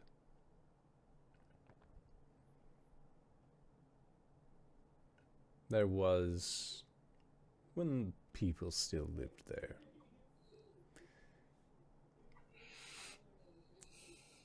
effectively, when great warriors would fall in battle, the people there still hoped that they would be able to train the next generation of fighters. How best to train them than by willingly allowing yourself to live on inside of a weapon. Give that weapon to the next generation. They now have one of the most powerful warriors, giving them a play-by-play. Kings, advisors, mages, all willing to put themselves inside of these things in order to help, in order to progress. Are they all still down there? The weapons, the items. Every once in a while they make their way to the surface, but for the most part, they stay below the waves. I mean, yes, the weapons, but have the souls moved on? Once inside of the weapon, that is as far as I know. There are many ways that one could destroy a weapon such as that.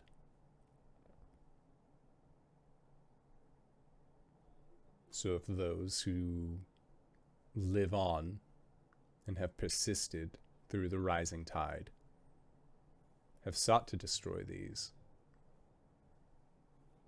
this is something I am unsure of.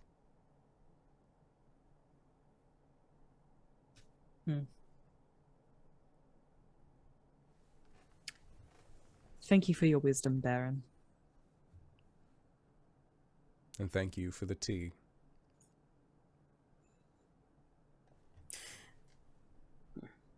Anytime. He nods and says,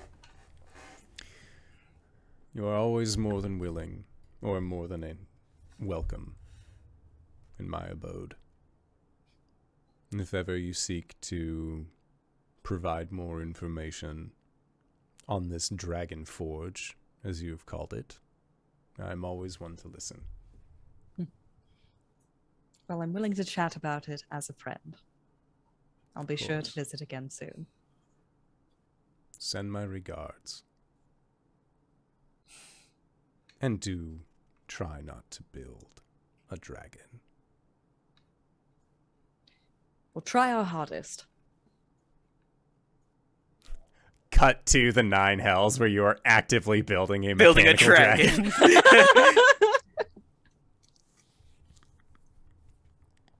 Oh, Arjhan, did you feel that chill? I rolled an 8. Cori doesn't remember the dragon in the hells. Arjhan's nose is just covered in... It's bad.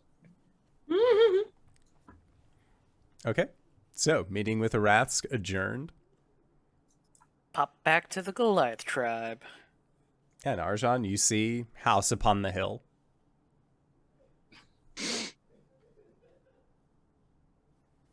I will go up to the house upon the hill. Why do I look like this? Ah! Lay on hands.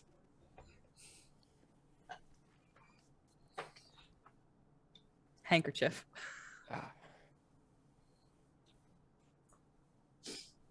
We just met with the Baron and he had a lot to say about you. Well, not a lot to say about you, just a lot of questions about you and the whole Dragon Forge. Why does he know about the Dragon Forge? Because he asked. Why did he ask about the Dragon Forge? Because he's very worried about a place called Dragon Forge. Why? Why?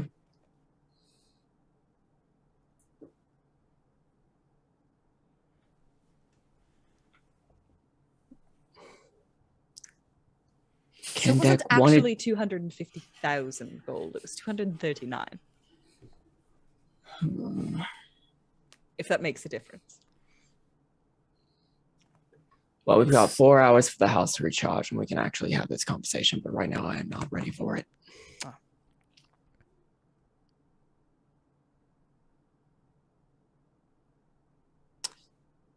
I'm going to go back to Gwen. Yeah. Gwen, you are I would say that you're like hanging out with your niece right now. just having a good time. Doing knee bouncies, Yeah. as you do. Hey, Gwen, I am going to need to pop back to my house for a little bit because our friends need a little lesson on the value of money. Oh, yeah. Did they spend it all? Well, no. If a significant portion of our money wasn't at my house, we would be in danger of that. Oh, shit. Okay. Yeah. When are you going to be back? In the very least 8 hours, but we can check in. Okay. Yeah. Just let me know. Okay. Yeah. Wait until the house recharges. Yep. House recharge is just fine. Pop back over to the forge. I will lead Caelum and Cori to the treasury room. When you reach the treasury room, Stroon is like on their back, having like rolled around in this money. They are enjoying themselves. What's the total cost?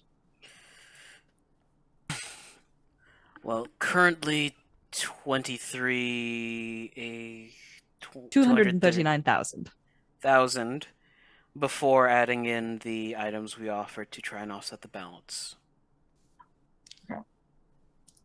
After the items. Oh, after. Yeah. Okay. So, this is all the money that we carried over. Well, not even all the money that we carried over from the Shadowfell. I have some sequestered in the bag of holding for our party funds. This was just something else that we can dig into. Why is it in your room? Because I would rather it be here than in a bag of holding in case that gets stolen. Why is there an Arjhan shaped divot in this pile right here? I have a bedroll right there. Excuse you. Mind your business, David. Did I somehow get worse at talking to people? Yes. Apparently. If I were to give you the sum that you are asking for, that would be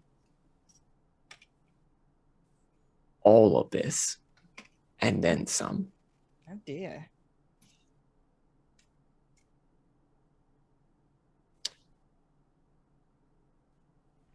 Huh. Well, it looks like I've got to go do a job for Arilla then. No. Well, why not? It worked last time. Yeah, it sucked though. And Gwen got out of that job. Sorry. And you would be doing a much more. If you were paying off a $250,000 debt, it's going to be much more significant than what Gwen went through. If Gwen can do it, then so can I. It would be much more significant than what Gwen went through. Well, Cori, I'm going to draw a hard no here. We'll just get what we can get with the items we sell. It's a significantly smaller number. Which is fine. Well, I it doesn't have to be so black and white here. We can do a hybrid option. Maybe I do a small job and we pay a little money and we also sell those items. Now, I could help out with this. And Arjhan is going to dig into the bag of holding and get out the ring of spell turning that was given to him by the Raven Queen.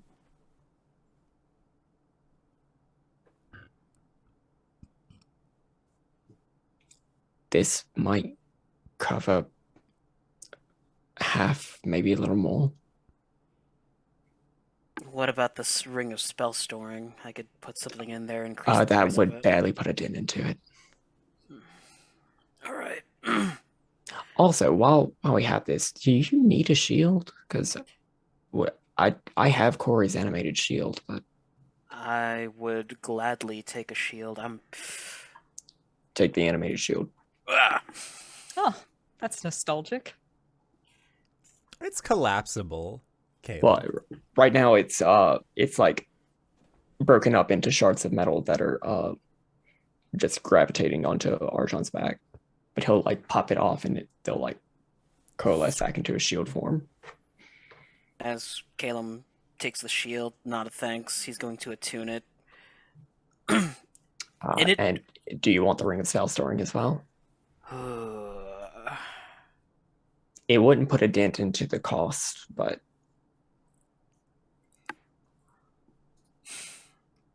Something. I'll hand over the ring of spell storing. You know what? Let me just double check something with ring of spell storing. Carry on. Now, is all this specifically to get Caelum's years back? Yes.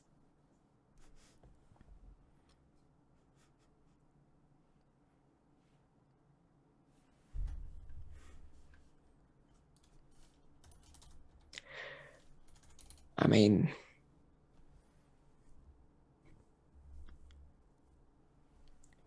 I just need enough ointment for some leeway. I spoke with Mistra last night, and overchanneling spells will take its toll on my life force. so it's not that you get the age, it's that your life force goes away. More or less. Okay.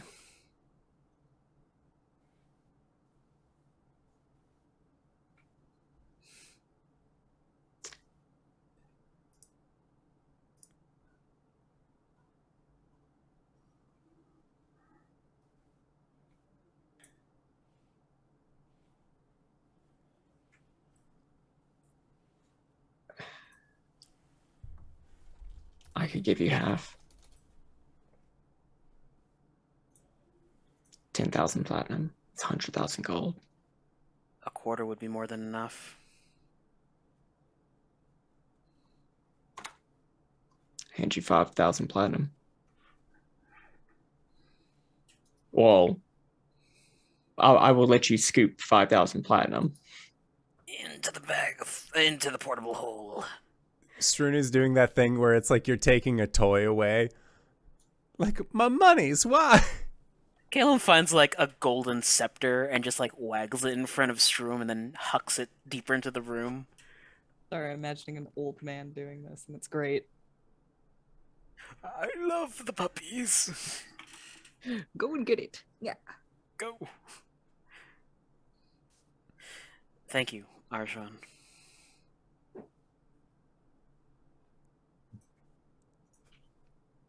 He doesn't say anything, but he's just,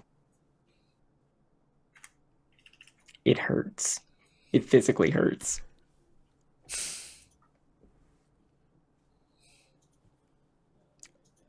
While you are scooping, there is a quick on the door frame, and you see Ren standing there. Can I come in? Oh, looks like you're having a little bit of a meeting. I was wondering if I could talk to the boss man real quick. Cori's face suddenly turns very stern, and he looks towards Ren. Doesn't say anything, just gives him a look. We were just leaving. Yes, Ren. Oh, I was just going to let you know things have been going very well here. I've been in talks with the people of Crystal Shore and Galay and Iliad's Rest, and just sort of like letting them know, hey, there's a new town that's going to be coming up here. We have things that we can make you, trying to initiate some trade. Just wanted to get your go-ahead on that one, sort of let you in on all of that. Sound Yes. good? Anything that you want in particular? Like if you're No. looking for from the Dragon Forge, what we can offer or what others can offer us. No, I trust your judgment. And you see a large smile creeps on their face. Just excellent. This isn't the first time I've built a city, and it certainly won't be the last. What other cities have you built? I have an entire region to the south. The Gilskari Forest, have you heard of it?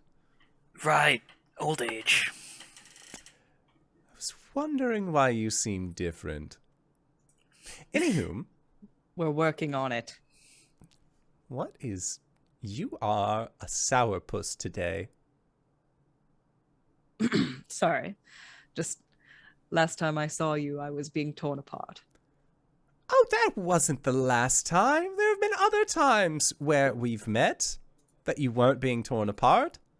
It's pretty prominent in my memory. Like that time where, do you remember when all of those ne'er-do-wells came to the village? I turned into a dragon, I ate some, got stabbed. We saved Big an shit. Afriti. No, I do recall that. Good times, good times. You gotta outweigh them, you know? Sometimes you unravel, other times you save a town. That's what friends do. That's what heroes do. But I can tell when I am not wanted. Have a good day. It's good seeing you. When Ren leaves, Caelum, just remembering, turns to Arjhan. We have a bit more information about what we're going into. Oh, so arrested now. Okay. Apparently, there were people who used to fight among the stars, and bits and pieces of their ship come crashing back to our planet. Arjhan, you can make a history check if you'd like. This sounds like some Gith-Yankee bullshit. 14. 14? That sounds like some Gith-Yankee bullshit for sure. Yeah.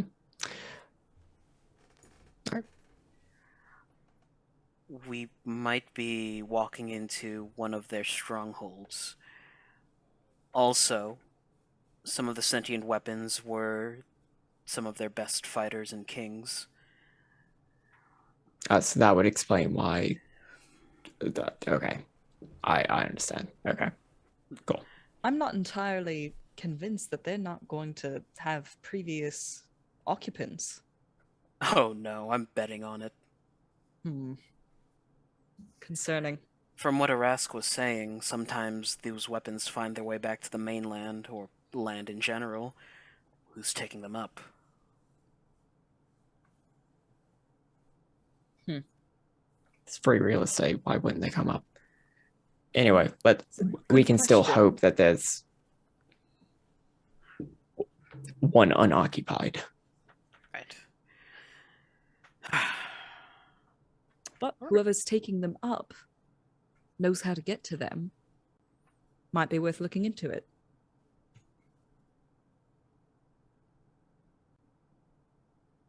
Alright. We've got 4 hours to kill before I try and get young. I wonder if Kendek would want a sentient weapon. Would a sentient weapon want Kendek? He's a capable fighter, a good person overall. Depends on the weapon, I guess. Suppose it does.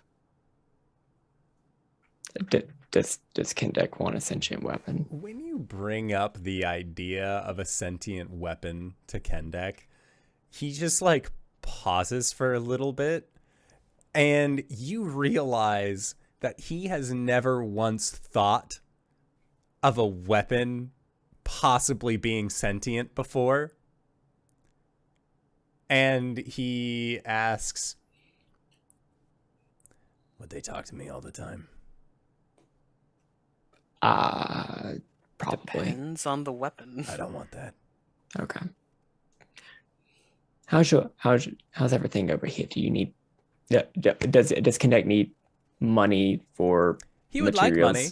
He would like money for sure, because that way he could get more materials. But they are near enough to a mountainside that there has been like a small mining operation that's begun. Kendek can have money. Kendek doesn't. He's. I'll send you how much money Kendek would want later. It's all of the breakdown is coming from Ren. Kendek just sort of like says like, I need this, and then Ren makes it happen. Okay. Because I also have two other companies that I need to inject money into. Exactly. And this, like, thankfully, Kendek has let you know as well that the Dragon Forge as a whole, enough supplies have been made for, like, the basic working tools that now they are working on actually, like, building walls around the city. And he says that a lot of the reason for that wall is after the last attack here, people are interested in defending, but it was actually off constantly that suggested the walls. They see that group seems to have taken up more of like the head guard situation in town. So yeah, you got people to pay, you got materials to buy, all of that we can figure out for next time. It's not going to be nearly the cost of de-aging a boy. So thankfully, that won't be too difficult. Okay. And then I don't have anything else unless Kendek will ask the three of you. How do you tell someone that you're interested in them? And as he says this, you see his eyes kind of dart over, and through the opening of the Dragon Forge, you see Jirana is in the process of like training with some of the fighters.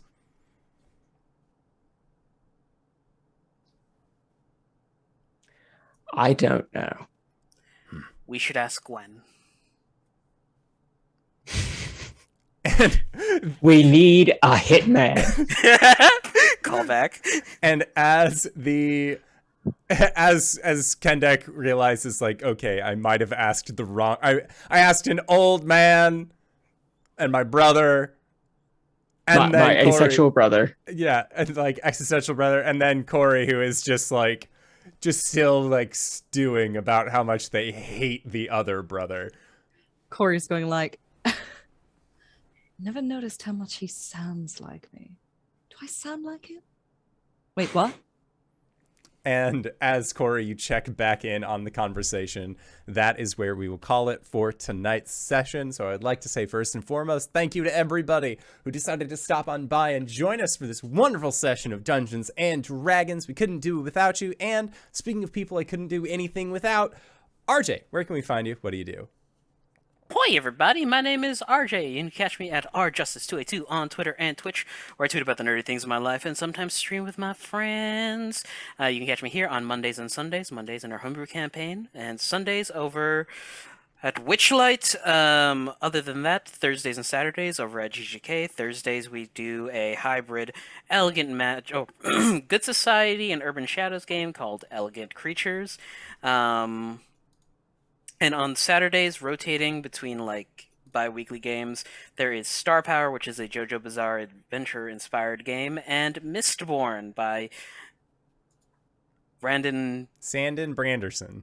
Waterdeep Dragon Heist.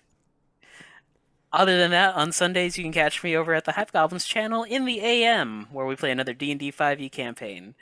And that's it, DanaeKeener.com. I'm LBHackEmUp. I'm LBHackEmUp, but more importantly, this is Krieg, and Krieg is doing something cute, so you can watch him. You can find me at LBHackEmUp on the Twitters and the Twitches, where I stream usually on Tuesdays, but this week we are going to be doing just Tuesday nights on GTK because it's Alex's birthday, and we're going to be doing some gaming. So come and join us, and you can play along with us. And yeah, so the next time I'll be live after that is going to be on Friday. Lauren and I are playing It Takes Two, and boy, did we just get through a really, really heartbreaking part. So, yeah, all that fun stuff. And then we should be live this week doing our masks game on Sunday. and all that fun stuff. But now that Craig's done, I'm done. That's it. That's me. DanaeKeener.com. Hi, I'm Cyber. You can find me at Cyber1. This week is my Twitter is probably going to be mostly Critical Role, Vox Machina, a whole bunch of Tal'Dorei bullshit. But probably not, because I try to be respectful of people and their spoilers. Hell yeah. I got that over my living room TV. Because I am very excited about that. But for you can also find me on my Twitch channel. I'm playing through the Minish Cap right now. It's a Zelda game that I've never played. So I am trying to play it. And mostly I just keep trading Pokemon cards with people because, God, that's addicting. It hits all the brain noises. But you can also find me on Saturday over on twitch.tv/Capricorn Cross, where we should be trying to get back into our 5e game, maybe. That'll be fun. But then I'm also here on Mondays. Hey, you found us already. Cool. I also got a YouTube, youtube.com/Cyberwolf1, where I post D&D Rhyme of the Frost Maiden campaign diaries and session recaps, and it's fun. It's cool stuff. You can check that out. That's it. DanaeKeener.com. Speaking of DanaeKeener.com, hi everybody, I'm Danae Keener. You can find me at DanaeKeener.com. I do nerdy drawings, mostly related to D&D and a lot of things on this channel. You can also find me at Danae Keener, which is on Twitter. There's a pinned tweet there that says all of the things that I'm up to. You can go there and check out all the streams that I'm in and all the games that I'm playing. So go and do that. DanaeKeener.com. And hello, everyone. If this is your first time joining, you probably already know who I am. But if you don't, hey, Acorns, what's up? It's me, your buddy, your pal, your friend, the Indoor Adventurer, the showrunner here at twitch.tv/Indoor Adventures. We do shows like this on Monday. And starting next week, back on Thursdays at 5:30 p.m. Pacific Standard Time as we continue our Monster Noir campaign. We took a several month-long hiatus on our Thursday games, but we're back because Satan has graduated college and no longer has any kind of collegiate obligations. Go and congratulate them. It is at Alyssa Vamp on the Twitters. She's great. They're great. Yay, Satan. If this is your first time joining us, you can go to youtube.com/Indoor Adventures to check up on all of the VODs of each of the games that we have played up until this point, or you can go towards where anywhere audio casts are made available for free. You can find us there under the same moniker. And speaking of things that are being made available for free, we are going to be going into our Patreon-supported after show called Nights in the Courtyard, where we answer questions not only from each other, but also from the community. We got questions. I'm already seeing them. We got questions from Noctua Magna, we got questions from Levi, we got questions from Cyber, Wings, and even me. So, like, come check it out. Again, you can find that in our Discord. The link is in the Twitch chat to the side or in the description of this video or audiocast down below. But we are going to be heading out for the evening, so I would like to once again say thank you to everybody who decided to stop on by. Thank you to these players for putting up with my bullshit once again this week. And we'll see all of you guys next time. All right, everybody. Bye-bye!